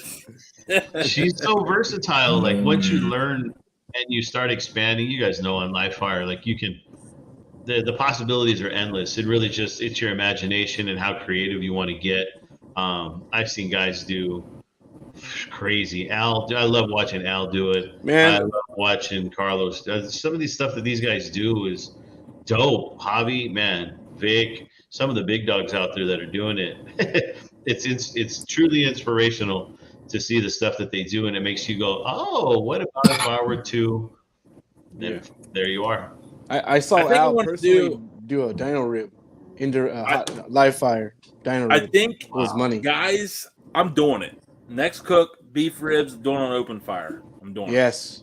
I'm doing it. I'm going for it. Hey, I got nothing to lose. Al doing, What's did you that? see that video of Al doing that open fire with like 6 inches of snow on the ground? He goes out there and lights up the fire like a boss. Like nothing stops that guy, man. He knows viral content opportunities when he sees one. Let's just face it, that guy woke up that morning and goes, shit, there's 6 inches of snow. I guess I got to cook dyno ribs on the snow today. Like he knew when he woke up, he got issued a challenge from Mother Nature, and he knew he had to smack it right in the mouth. That's what he was dealt with that day. I guarantee you he looked out that window and was like, I guess we're going viral today. Yeah. He's like, well, what should I do with my couple million followers? Oh, I guess I'll cook on those 6 inches of snow here. Just a Tuesday. But no, I'm doing it. I'm going to beef rib. How the big dogs play. I watched the video of him, and it seems like his big secret in that is keep the membrane on, because the membrane will keep your juice from flowing out through the bottom. So I'm going to leave membrane on. I'm going to throw some, and I'm just going to shovel coals, man. I think I'm going to go all out when I do it. I want to do it as right as I possibly can. Just regulate it with some hot coals. I'll have it in my offset, and I'll just get a shovel, man. And I'll just shovel that stuff over onto the pit and just let it do its thing and just see what happens from there. Al, he's amazing. And when you think you fully understand him, he shows you another thing. He's like, hey, Carlos, do you have your probe? Yeah, I got my thermal probe. He's all, poke it. I think it's ready. I'm going to take it off. I poked it. It was 208. Yeah. He knew he would put his hand over the meat, put his fingertips against it, and hold it for a few seconds. It's ready. It's ready. I said, Jesus Christ, man. Just watching it live. And you think it's ready? It's like, it's something special. Like, it was just phenomenal to be. And him and I really struck. We really he struck a chord with me, and I think vice versa. It was really a blessing to be able to meet him finally and slap hands with him. A quick story. So I don't know. Were you there that night for the cauliflower, Carlos? Dude, you killed it, bro. Oh my god! I was like, "This is But- cauliflower." Funny story, right? So everybody's banging out. Everybody wants all the superstars. Everybody wants Mel's skewering picanha and Tone's over there doing some crazy. They were doing the pig, and Ed's over there doing flying chickens and all kinds of shit. I'm like, man, what am I going to do?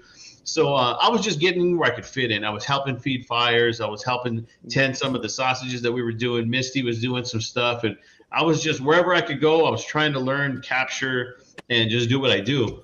And Al comes over and he goes, "Hey, do you mind making a side dish?" "Why not?" He's like, "Look, bam, 2 big old bushels of cauliflower." He's like, "Have you ever made cauliflower steaks?" "I guess I'm going to today, brother." I have, yeah, hell yeah. On this level.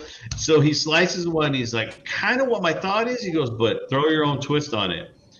So I did, and I just butter, and I did some al pastor seasoning from Spanglish Asadero, and I did some chupacabra seasoning, and I just in a disco over just some coals and the butter, that seasoning. It was literally like al pastor cauliflower. It was I ain't gonna lie, it was pretty phenomenal. But that was like, so who was it that went to go? He went and drove like 30 minutes to a supermarket the second night to go find more cauliflower so that I can make some more. Yeah, I don't know. Yeah. Yeah, who was that, Carlos? Do you know who that was? No, well, all the vegetables were sponsored. Yeah, Melissa's, but oh god, Well, hey, let's go down the list here. Was it cooking outside? no. Was it Barbecue Steve? Oh my god, how can I not remember? He's got the 407 area code. TKTI? No, that's Tone. TFTI. TFTI, yeah. I don't know him. I'll think of it right now. I'll think of it. That's another humble guy we need on the show. Was it that BLVK Smokehouse or whatever? No, doggone it. He's a guy he's a car guy, and he owns Oh, well, 417. Oh, what's his name? 417. Barbecue. Yeah. Yep. Barbecue. Yep. Yes. Okay. All right. The There we go. second Hey, night, so we with had our blown powers through it all. combined, not mine. Yeah, we had blown through it all, and it all went. And he was like, "Bro, I have to have." He was legit wants to fly me out to his shop to make some. Like he was just that over the moon about it. Bryce. So they had to drive. They had to find a market, and they drove down. They found. I don't remember if it was at the Walmart or if it was at the PB. I don't remember where it was, but they found it and came back with another bushel of it, and I made it the second night. Man, that's killer, man. I love cauliflower steak. That shit's money. I like to do balsamic vinaigrette glaze finish on my cauliflower steaks. It's money. Nice. Yeah. So, Willie. Oh, hey, he's finished with his beer. I think that's a sign. Hey, Willie, man, I apologize for screwing up the time zone whole thing, associating you with the crappy state of Texas. No offense, Carlos. Just let go with it for the second. Hey, And it's a then, great country over here. Yeah, no, I know. But no, man, I messed up on the time zones there, so I apologize that we had to move this around. But thank you for being flexible and getting on as soon as you did. I'm sorry if it cut into your dinner plans or cut into your beer drinking plans down at the local brewery down there. But, man, I tell you what, it has been an awesome experience getting to connect with you, man, getting to know you. And you seem legitimate and genuine on camera, so it's nice to see. They always say is, be careful. You don't always want to meet your heroes, man. But I'm telling you right now, I'm proud as hell to have to meet you, man, because you were as cooler than the other side of the pillow, my friend. Yeah. So, Doobie. Well, I got one more question. Yeah. You and Doobie each get one more. We're going to let this man go enjoy his Friday. This is a pizza. This pineapple belong on pizza. Thank you. No, he hesitated. I don't like this. Me personally, no. Yes! Woo!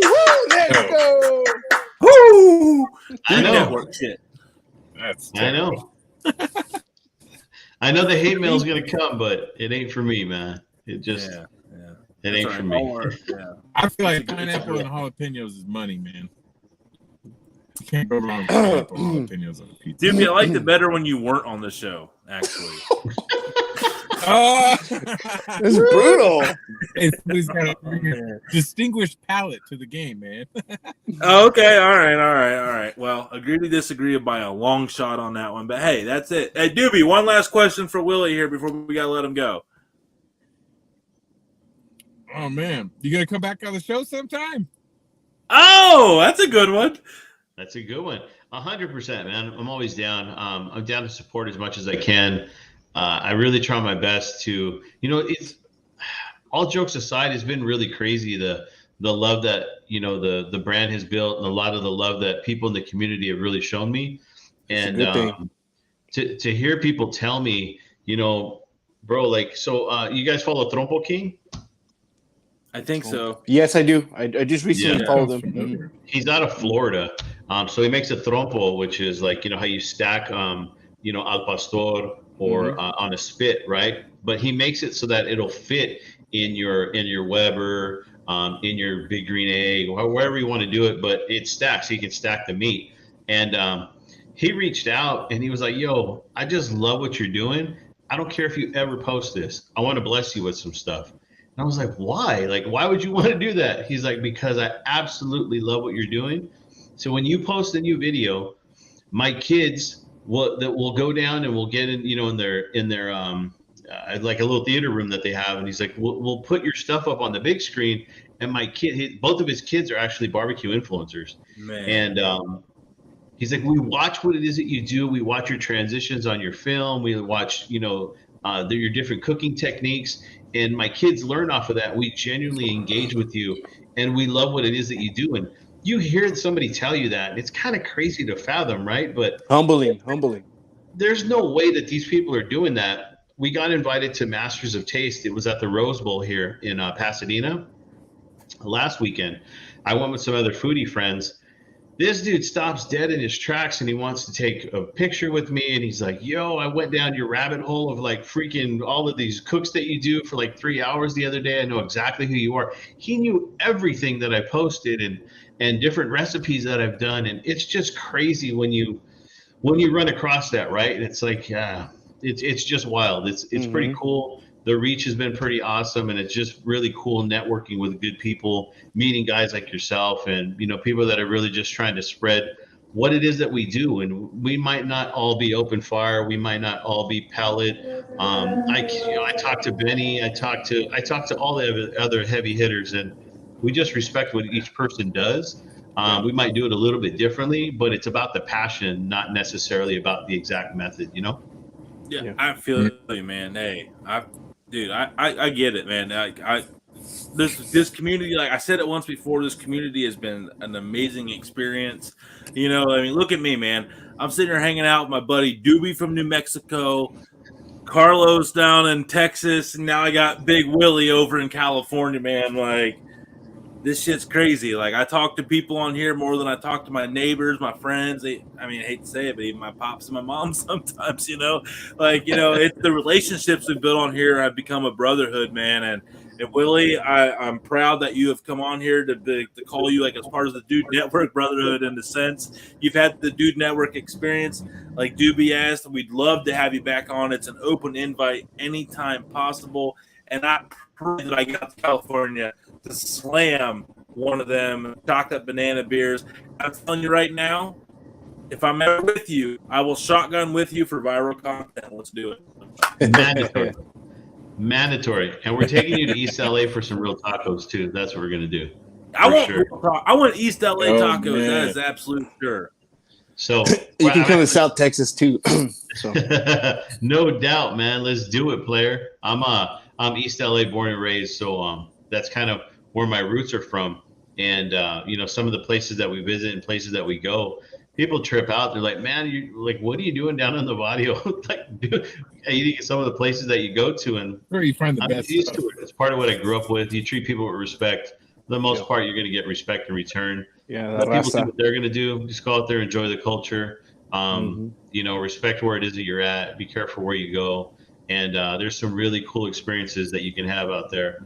And I love the fact that it's not just there, it's everywhere. It's in Texas, it's in Ohio, it's everywhere in the country. There has that one spot or a couple of spots where there's some no miss. I mean, do not miss this spot. Look at Doobie, we were just talking about it. He knew the salsa company.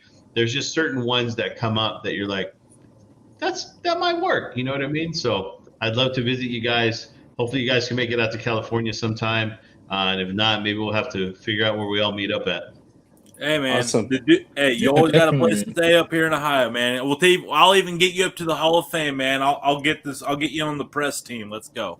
Yes, that's what I'm Man, talking if you about. ever want to come throw down an I'd love to. Las Cruces is one of the places that we drove through. My family drove all across the southern states when I was a kid, from California all the way to Florida. And Las Cruces to this day is one of the highlights for me. I really love the state, the city, the little town that, that real homey kind of feel.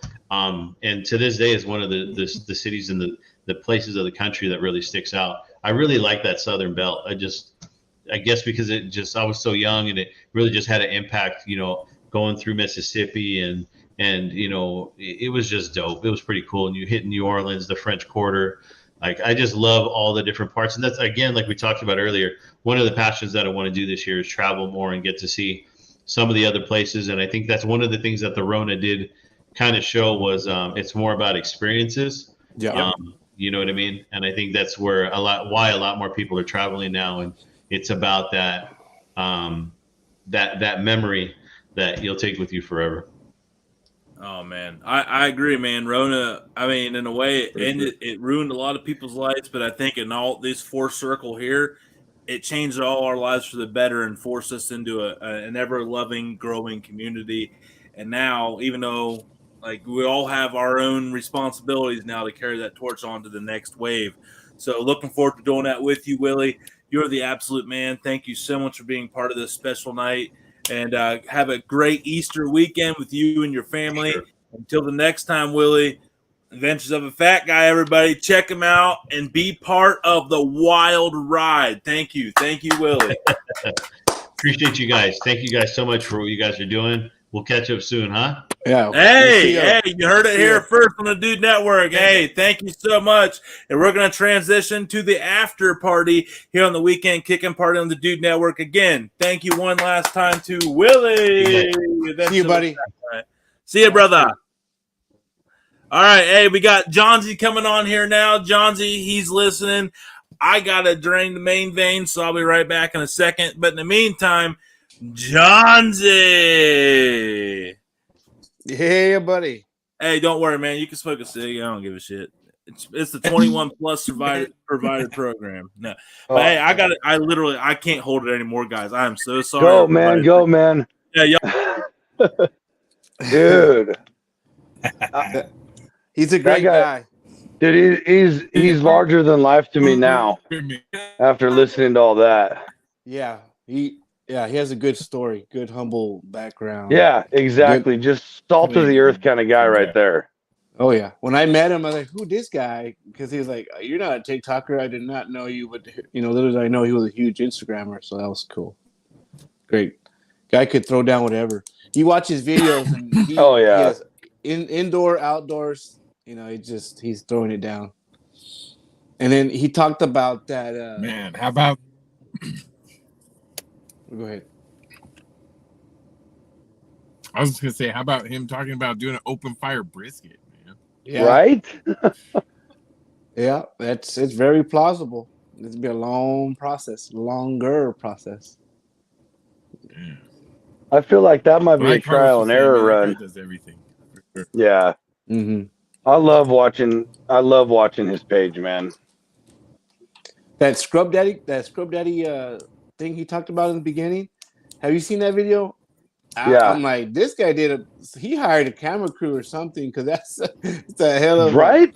Yeah, it looked like a legit commercial. Yeah, I was like, dude, I'm still working off the phone over here. Same. What did I miss, ladies? Who's this guy? Oh, Tony. Oh, my bad. Hey, trust me, I'm nobody. So yeah, I agree. Get out of here. Get out of here. Hey, Hey, we got a sad story, man. I got the last of the wheat penny, so let's have a moment of silence, please. Okay, that's a good sign. That's a good sign. All right, that was a good one. That was a good one. Yeah. I thought it was a jug chug for a second.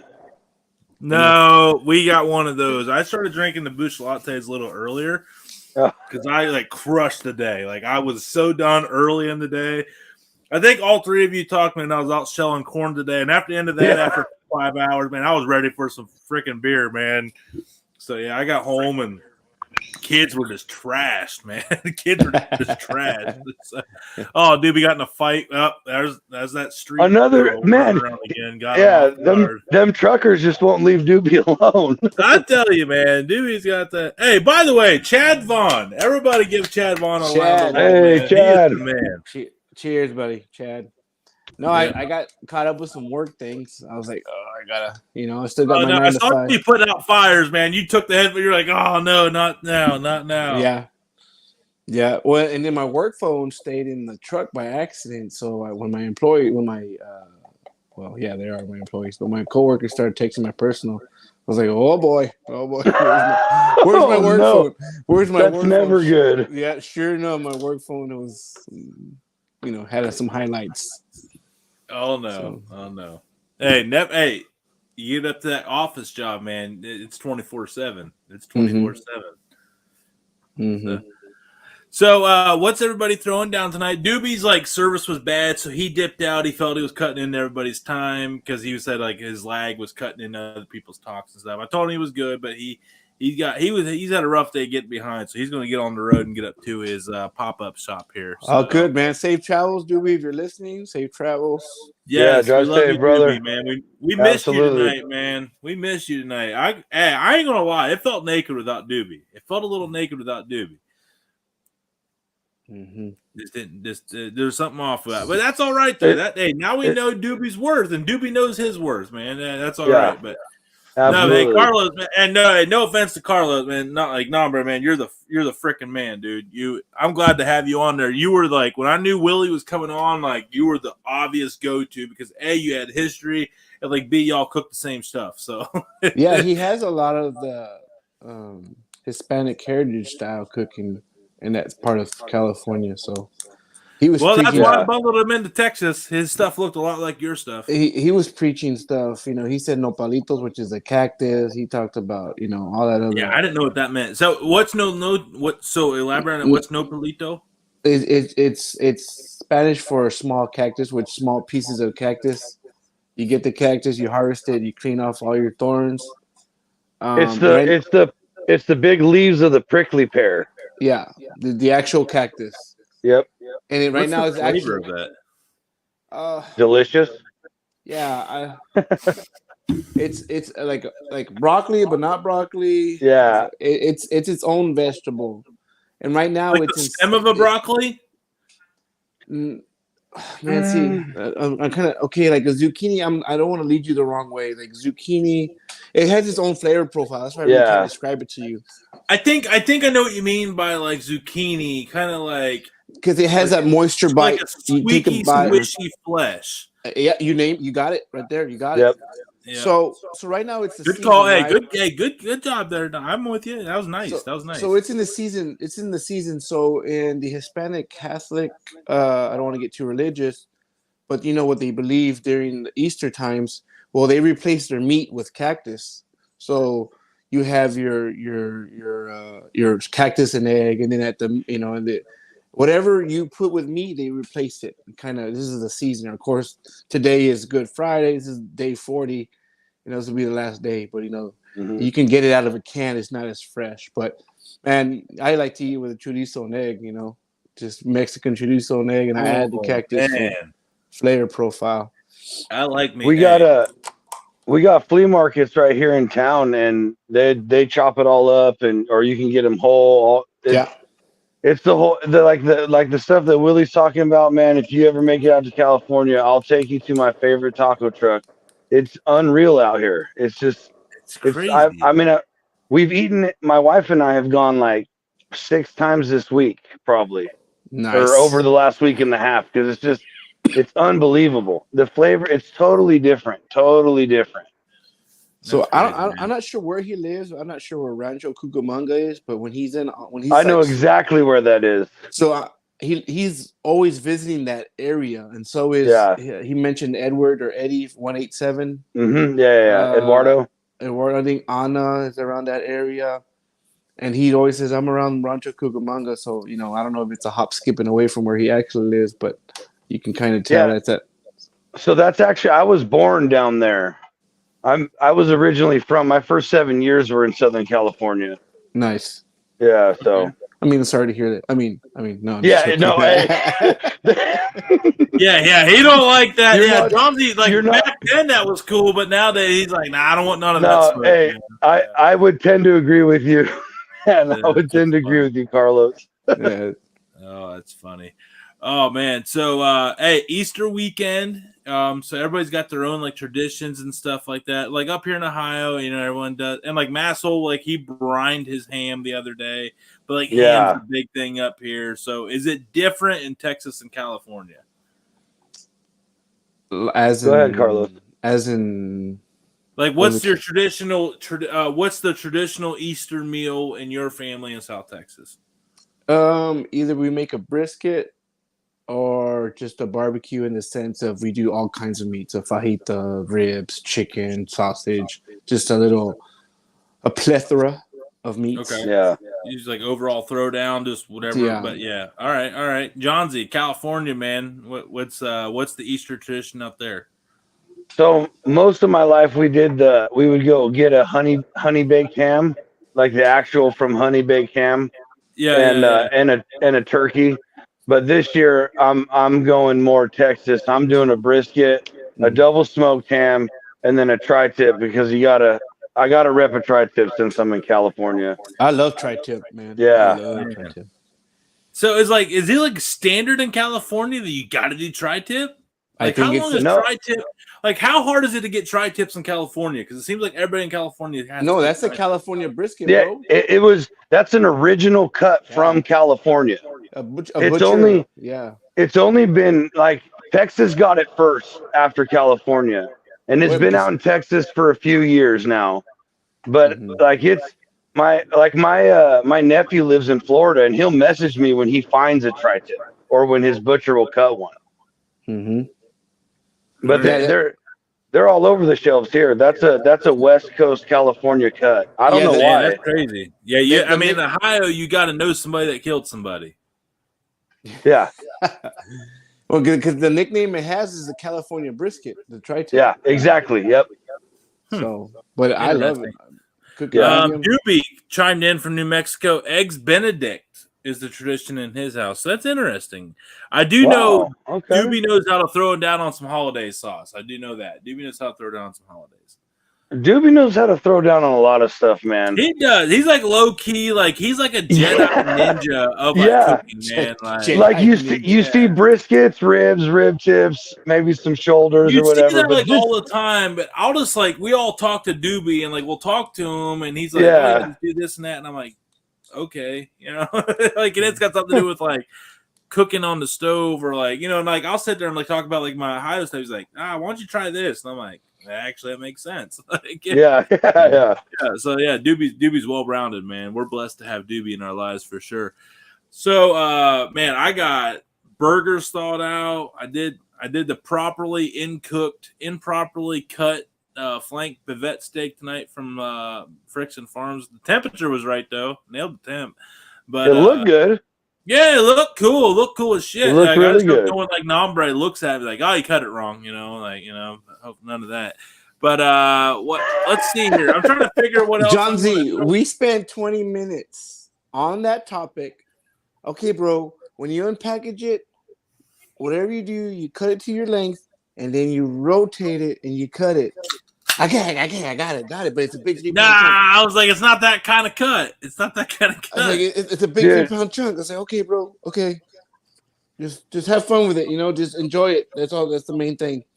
That's what oh, go ahead. Sorry. He sent me the picture, and I'm like, oh, sweet picture. Oh man, he cut it wrong. Hey, there's a video I gotta find. I had a list of. I want to like. I'll show the video of me biting into it, and I was like, cut that part out. Like, Yeah, because you and probably, only people on this show are going to see. you probably got a neck spasm trying to crank it back. Look like a mascot. Like a cartoon dog yanking on that son of a bitch. Because the same thing with fajitas, man. Like the skirt steak. You buy a Wagyu, but you cut that son of a bitch wrong. Well, maybe not. Son of a bitch will fall apart. Bad example. But if you get a regular piece of cut, you cut it wrong.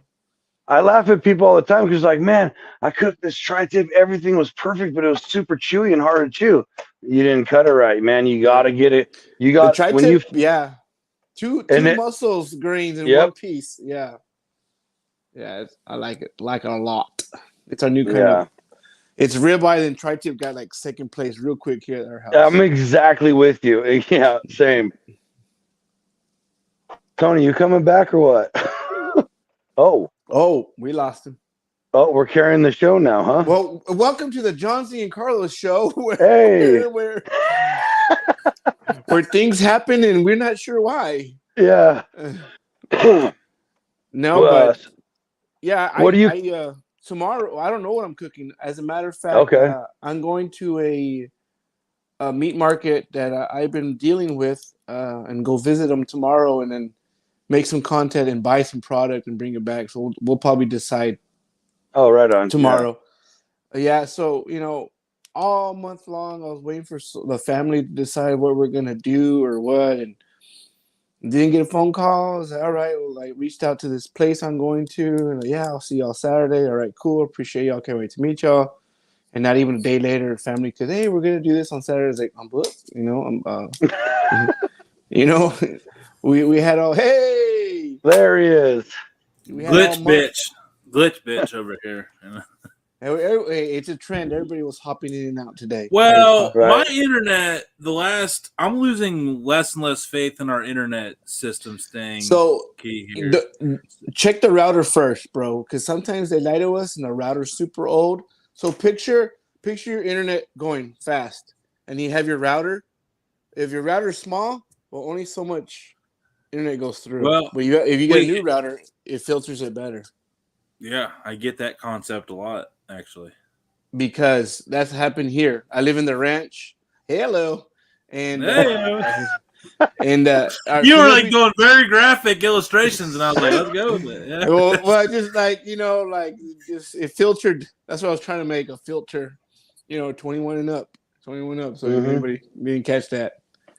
But as soon as we got the router changed out, there's been a small improvement. I'm gonna knock on wood. I haven't had a glitch on the show today. Besides me, had to go and take care of business. Yeah, man, you did you. So hey, here we go, man. I got this. I think, yeah, we can do this. We're eating good tonight. Oh, look how smooth. Right? I'm like selling it. We'll cut that part up. Oh man, I gotta post it because you gotta own your failures, man. You can't. Absolutely. Like people are just gonna think that you're perfect. I think people relate more to your failures than anything. Yeah, else. I posted a blooper the other day. Yeah, that was fun. You were like the. Oh shit! Hey. So you saw me smile big. If it was just me and my wife, I'd been like, God dang it. But there was like a bunch of people watching because we were at a cookout. Yeah, you had the whole arena. Man. So of course, I got real red. You can't tell, but I was like, oh, everybody's watching. They're all bloopers. That's crazy. So, my wife, she's like, you need to say them. I'm like, no, woman, delete them. Yeah. You know what? I'm gonna own one. Yeah, I haven't had it fail. I haven't failed because I feel bad for Friction because it was their brevet steak and it was such a beautiful piece of meat, man. It was just gorgeous. I was like, oh no. But I mean, what I ended up doing is I ended up cutting those strips in little cubes and just sprinkling them on tacos. So I mean, it worked out all right. Yeah, bite size, melt in your mouth. Yeah. Yeah. Because I tried to do the whole strips, and I was like, man, I'm like pinching it off like, like caveman style eating that fajito. But there was enough left where I was able to give the wife a good one with all prime cuts, so I was happy with that. Yeah, I don't know. I got these like preseason spare ribs at the store today, and it was like basically half a Kansas City, St. Louis rib. I mean, and like one was like tequila lime preseasoned, and another one was Southern barbecue chili or something like that. Like that was like so they were like $4 each on reduce. Man, on reduce. I don't trust what's going on here? Yeah, me either. You're a little blurry. Yeah, it's like it's not focusing. It's weird. I don't know. Keep going. Yeah. No, I'm trying to get my camera to refocus. No, yeah, I know, because it focused for a second and then it get. Yeah, so. Has your computer been drinking? I'm going off to my home office next week. Hey, true story. This is my work computer, so I have to delete like basically everything off this computer between now and Monday. So that's what I got to do this week. Well, I was playing around with my son's Google Chromebook. I was like, you know what? Let me get on the show from there. And I just need to practice before. I was like, no, I need to play around. But I forgot that you send us a link and we get on the link through here. I was trying to go live on Instagram and kind of practice. And I was like, no, it's not going to work. Oh, but man. I totally had a brain fart. And I remember that it's on the Yardbird or whatever it's called. It's on the studio style. I was like, oh, maybe I could use the computer. Hey, not to interrupt or put anybody on blast, but we know who the favorite one is now. Me? Yeah, it's you. Did you look at that last comment? Oh yeah. This is like a running thing. Doobie, I was waiting on the drop in. Nombre, I made your batch of rub today. Hey, I got some of his. I'm sorry, Doobie. I'm sorry. No, hey, don't be sorry, man. Hey, Johnsy wants some too. God bless it. Yeah. But no, hey, that green chili rub that Doobie does, seriously, man, it's money. It's really good. Like Doobie crushed that green. I'm actually doing my next rack of ribs. Going to be the dry ribs with the green chili rub. You know, like I did that Bloody Mary ribs. Yeah, it's like I forgot about it. You know, because you get. I hate to be like this, but like. When you get blessed with like a boatload of like seasonings and rubs and stuff like that, like you kind of, you kind of forget about some of them, man. And like Doobie's was one that I kind of forgot that I had, and he said something today. I'm like, oh shit, man! Like I really need to play with that again because that stuff is delicious. And like up here in Ohio, like you don't get hatch green chilies very often, so. Like ever, I was not introduced to them until I met Doobie. So yeah, that stuff's like really good. But Johnsy's next. Hey, did you see that Hey, you see that next one, Johnsy? Yeah, Johnsy's I did see it. Hey, Doobie, that's what's up, Doobie. So the hatch chili, there must be a season because the local a grocery store HEB, God bless HEB, sponsor us one day. Let's go. I'll take them. They go crazy. They go hatch chili. You name it, it's there. Sausage bombers. I mean, it doesn't stop. Whatever you name it, they have a hatch chili something. Hatch chili cheese and all that kind of stuff. So yeah, we go through a phase with it here. It's real good. I'm excited to get into all that. Man, I tell you what, man, this camera is pissing me off. Right? Tony. One thing I like. Your flavor. There it is. There he is. Your flavor profile. You're not afraid to explore things. I would. Yeah. No, I'm not gonna do that.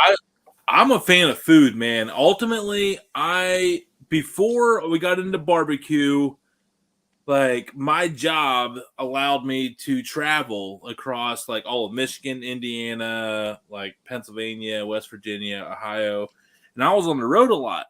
When I had like a budget, like I've always been an experienced guy, so I always like go to different restaurants. I hated going to like Applebee's, Texas Roadhouse.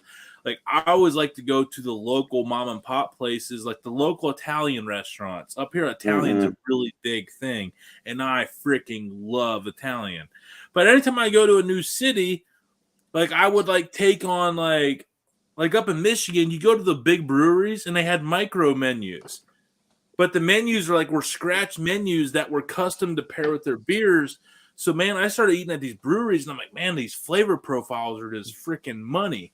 And I wouldn't be afraid to try anything unless it was like beef tongue, like obvious stuff that was really hard to mentally overcome.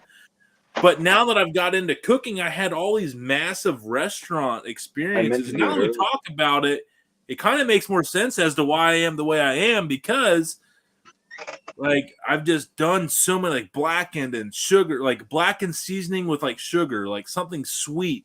Like I learned like the balance is like sweet and tangy. Like, so I love, like, I don't really like spicy, but I like spicy if it's got a lot of sweet to offset the spice. Like, I think that's a nice balance. So now that I'm into cooking, like I take all these different profiles that have worked on these crazy restaurant recipes that I've come across, and I kind of cross blend them, and it's just kind of, I guess when you taste so many different flavors, which ones will kind of, that you might be able to mix Mediterranean with like Southwestern. Like I'm a fusion guy. Like I fuse different flavor profiles all together, because like in Ohio, like I used to take offense that we don't really have a style. In Nombre, I used to sit there and like pick on me when we first started everybody. Like Ohio doesn't really have a set style. Like you guys used to call me the side dish state. We're good for that.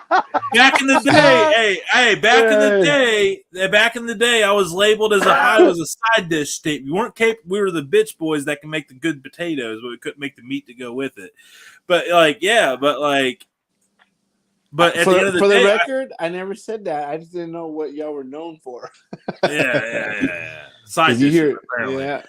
But with that being said, there's so many different cultural ethnicity groups up here in Ohio that we literally blend everything together. Like, you have a lot of Pollocks up there? Yeah. Yeah, so you have all those homemade sausages everywhere. Yeah. Oh, dude, like Cleveland is a lot like Chicago. Whatever Chicago's labeled as, you could, like Cleveland's known for corned beef, like roast beef, brats, sausages, like Bavarian. There's like German culture, Italian, Ukrainian, Guatemalan. There's a lot of Guatemalan up here, like the Mexicano. Yeah. Dude, everything, man. Like everything. Like down here where I'm at, you get the Amish community, and they're like both German and Swiss.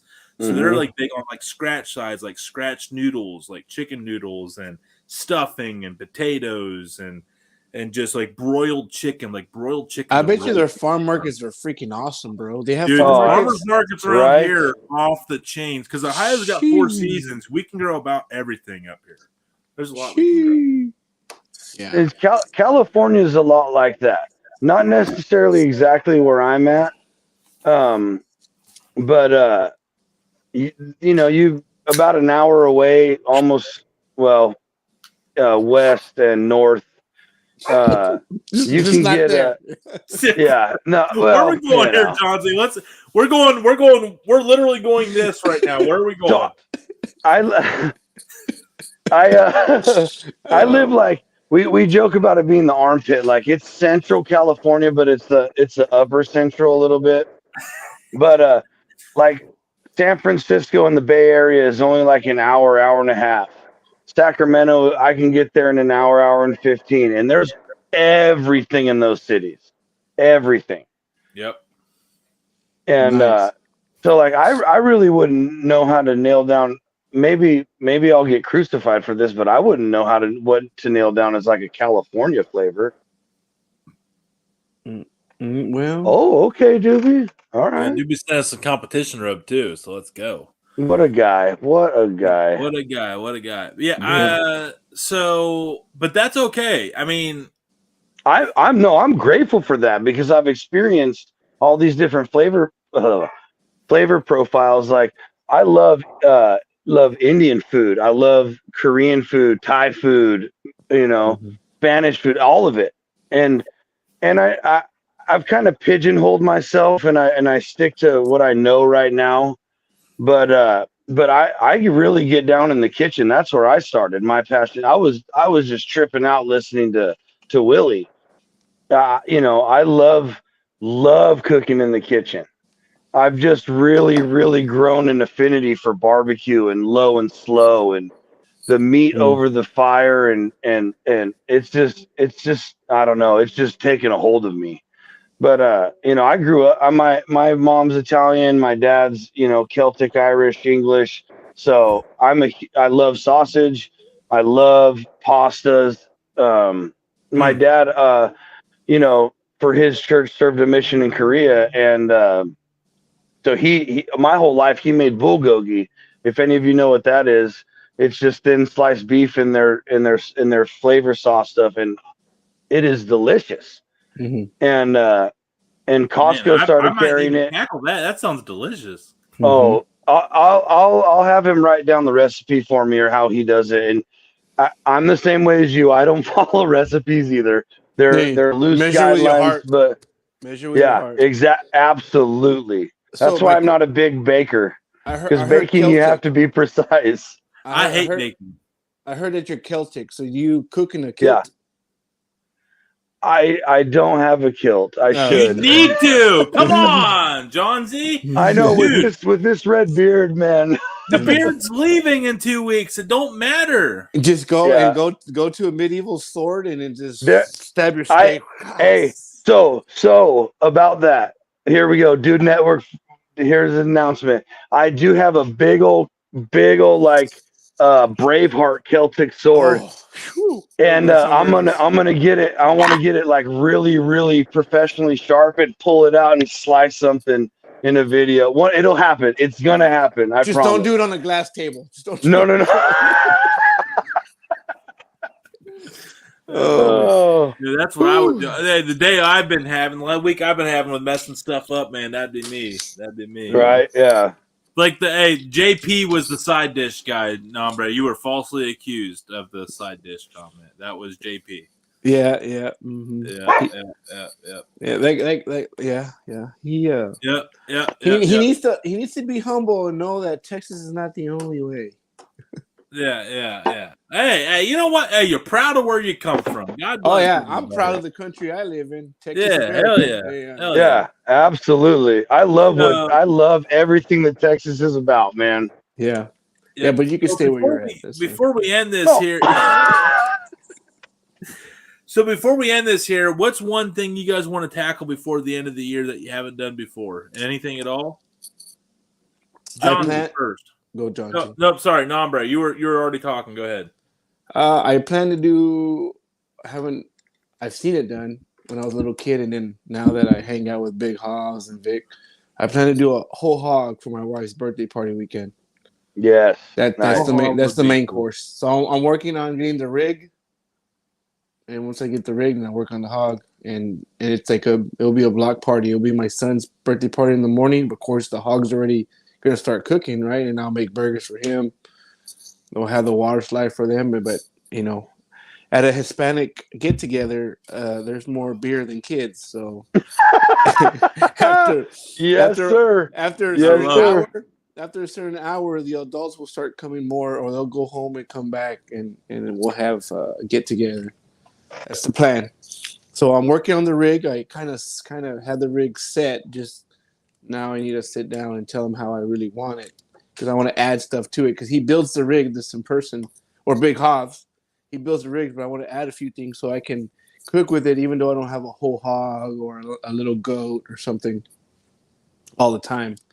I had just brainstormed because I'm going to be an opportunist and have different things for video content and stuff. So yeah, it's funny because like the baby lambs, the baby goats, man, that will go viral. Yeah, we're social media creators, and not only the way we do things, we change our lifestyle in a sense. Well, if I get this, and I can make this, and this, and this. It's funny how social media has changed how we do things. So we always had that battery. I can remember that I wouldn't even charge my phone all day. Now I charge all the time because then there's an opportunity. Yeah. There's nothing worse than going to pull out and catch some content, and your phone's about 2% or less. You're like, shit. Yeah. So, Johnsy, what about you, man? So, honestly, going back to the great minds think alike, same thing. I want to do a whole pig. I want to do one. I want to do one live fire. Whether I get because I butcher a pig, and I have access to pigs all the time. but I want to do I want to try it like how they do it with the crosses or how in the how Al does it and how Hobbs does it and all that. But I also want to I want to do a big one, and I want to build like the cinder block pits like they do down south and stuff. Like Tina built for her Yeah, championship exactly. title. So I've been obsessed with that. And then when I saw that show and saw her do it, and then just there's like a calling for that. And I've been butchering pigs every January for 9 years now, I think. And I just think it'd be cool while we're butchering to be shoveling coals and cooking one. And so hopefully, so it won't be that. I'm going to aim for that for next January. So it's not this year, but within the next year. It's within the next 12 months. Yeah. Yay! Fist bump. Oh, shit. I always get an ass backwards, man. Nombre is a pro, man. He knows exactly where to go. I was like trying to point it at. He's like the Brady Bunch. Right. Yeah. But no, I'm going to do. I talked to my. Oh, go ahead, John. I thought you were done. My bad. Oh no, I was just saying. So that's my plan and I want to try to next year or next butchering session. I want to either get someone I know or my mom's a teacher and maybe pull one of the students from her school who's into like photography or video or something. Shoot them a little bit of money to come out and like follow me, so I'm not like trying to. Get all these cuts so we can definitely get, if you can, have a third party there, man. Like, that's what my wife's for. Yeah. And I mean, I would do that with my wife. She went 1 year with me. She watched the whole process, and when we were done, she says, "I'm never watching you do that again." Yeah. But she said she could say she did it. Yeah. So I talked to my cousin today, and I wanted to work on my Oriental. My goals for 2022 were working with Oriental cuisine, and I feel like I've dominated. I've been like I got fried rice down to where like I can really dial it in now. But my other thing was charcuterie, and my cousin who owns one of the owners of Hand Hewn Farms out here locally, I had to borrow something off of him today, and I talked to him, and I'm like, I need to learn to do the charcuterie. And he's actually talking about switching my outside fridge into like a walk-in charcuterie where you hook up a humidifier, drill it through your door, and like turn your your regular fridge into like a walk-in charcuterie cooler where you can like, have like salami, capicola, bruschetta, not bruschetta, but prosciutto, like all. So you're dry aging, right? Yeah, I want to do dry age where I can take like raw cuts of meat, add the mold. I don't want to sit there and say like we are like survivalists or like, but I feel like there's skill sets that I want to learn in case shit ever hits the fan that I am ready to rock and roll. Like 2 years ago, the deer go cut up a pig, and we can like go get a cow and we can hang it and dry it and do the damn thing, like, I mean, but I like, in all honesty, it's some of the healthiest protein you can eat in charcuterie. Yeah. So my dad and I made prosciutto. I love that with some cheese. Yeah. Mm-hmm. Hallelujah. So 1 year we did a pig. We cut the ham off, and most people who are involved in this, it's a Portuguese matanza is what it is, and most people we'll cut the ham off, which is just the whole back leg, cut the shank off the bottom end, and then they send it to a local meat market here, and they'll. I'm not bashing anything, but they chemically smoke it so it's faster and blah blah blah blah blah. Still great ham, but my dad and I went old school, and we actually researched. I think it was Kentucky, the college out there, the institute or something. We watched a bunch of their videos, and we salted it and put the seasoning, like some brown sugar, this and that, wrapped it in butcher paper and then in cheesecloths, and we literally hung it in the open air off his back patio. We drilled a piece of wood into the awning and hung 2 hams on it. And it's gotta lose so much water weight in That's so true. much amount of time versus what it weighs. So they cut one. I wasn't around for that Easter, and they cut one in, and it was just a wee bit salty. But the next ham, we're like, oh, we'll just save that for Thanksgiving or Christmas or whatever. When we cut into that thing like 8 months later, it was prosciutto, and it was insane. Some of the best prosciutto I've ever eaten. Nice. Okay. So By I mean, accident? Grant, Accident. yes, sir. Yeah, basically, exactly. That's what I was about to say. It was basically by accident, but you let meat hang, you do it all proper. It creates that natural mold on the outside, and lots of people freak out about it, but it's like, a 1/16 of an inch into the meat, trim it off, and there's some of the greatest. I mean, what we should have done is take it to a buddy with a meat slicer and slice it thin, but we couldn't slice it thin enough to where we'd cut these shavings off, and it was like too much because it was so rich and so good. Yeah. All right, yeah, hell yeah. I know, So, like, hey. I've been out to that same cousin said farm, and they've had like hog legs sitting on the display that is like 4 years old. Yes. Like a whole Yep. hog leg, and they just like, it's like butter, man. It's like Mm-hmm. see-through paper thin, and you put it in your tongue, and it literally melts in your tongue, man. Yes. Like Yes. the old Altoids that you put Yes. on there, and they would like the tag, Yeah, yeah. the gel, man, like that's about what it was like. It's absolutely insane. So that's what I'm getting into. Hey, but guys, it's been going. We probably should have cut this off a long time ago, but the conversation was great. I appreciate you both. Appreciate Big Willie coming on tonight. Nombre, Yes. thank you for coming on and hanging out with him. Johnsy, thank you so much for coming in and filling Yes, in sir. for Doobie. I know that wasn't Cheers, an easy guys. task, but you crushed it and killed it. Thank you, guys. Thank you, everybody watching. You were all the best. Cheers to a great weekend. Happy Easter from the Dude Network. Yeah, happy Easter, Go home, fellas. everybody.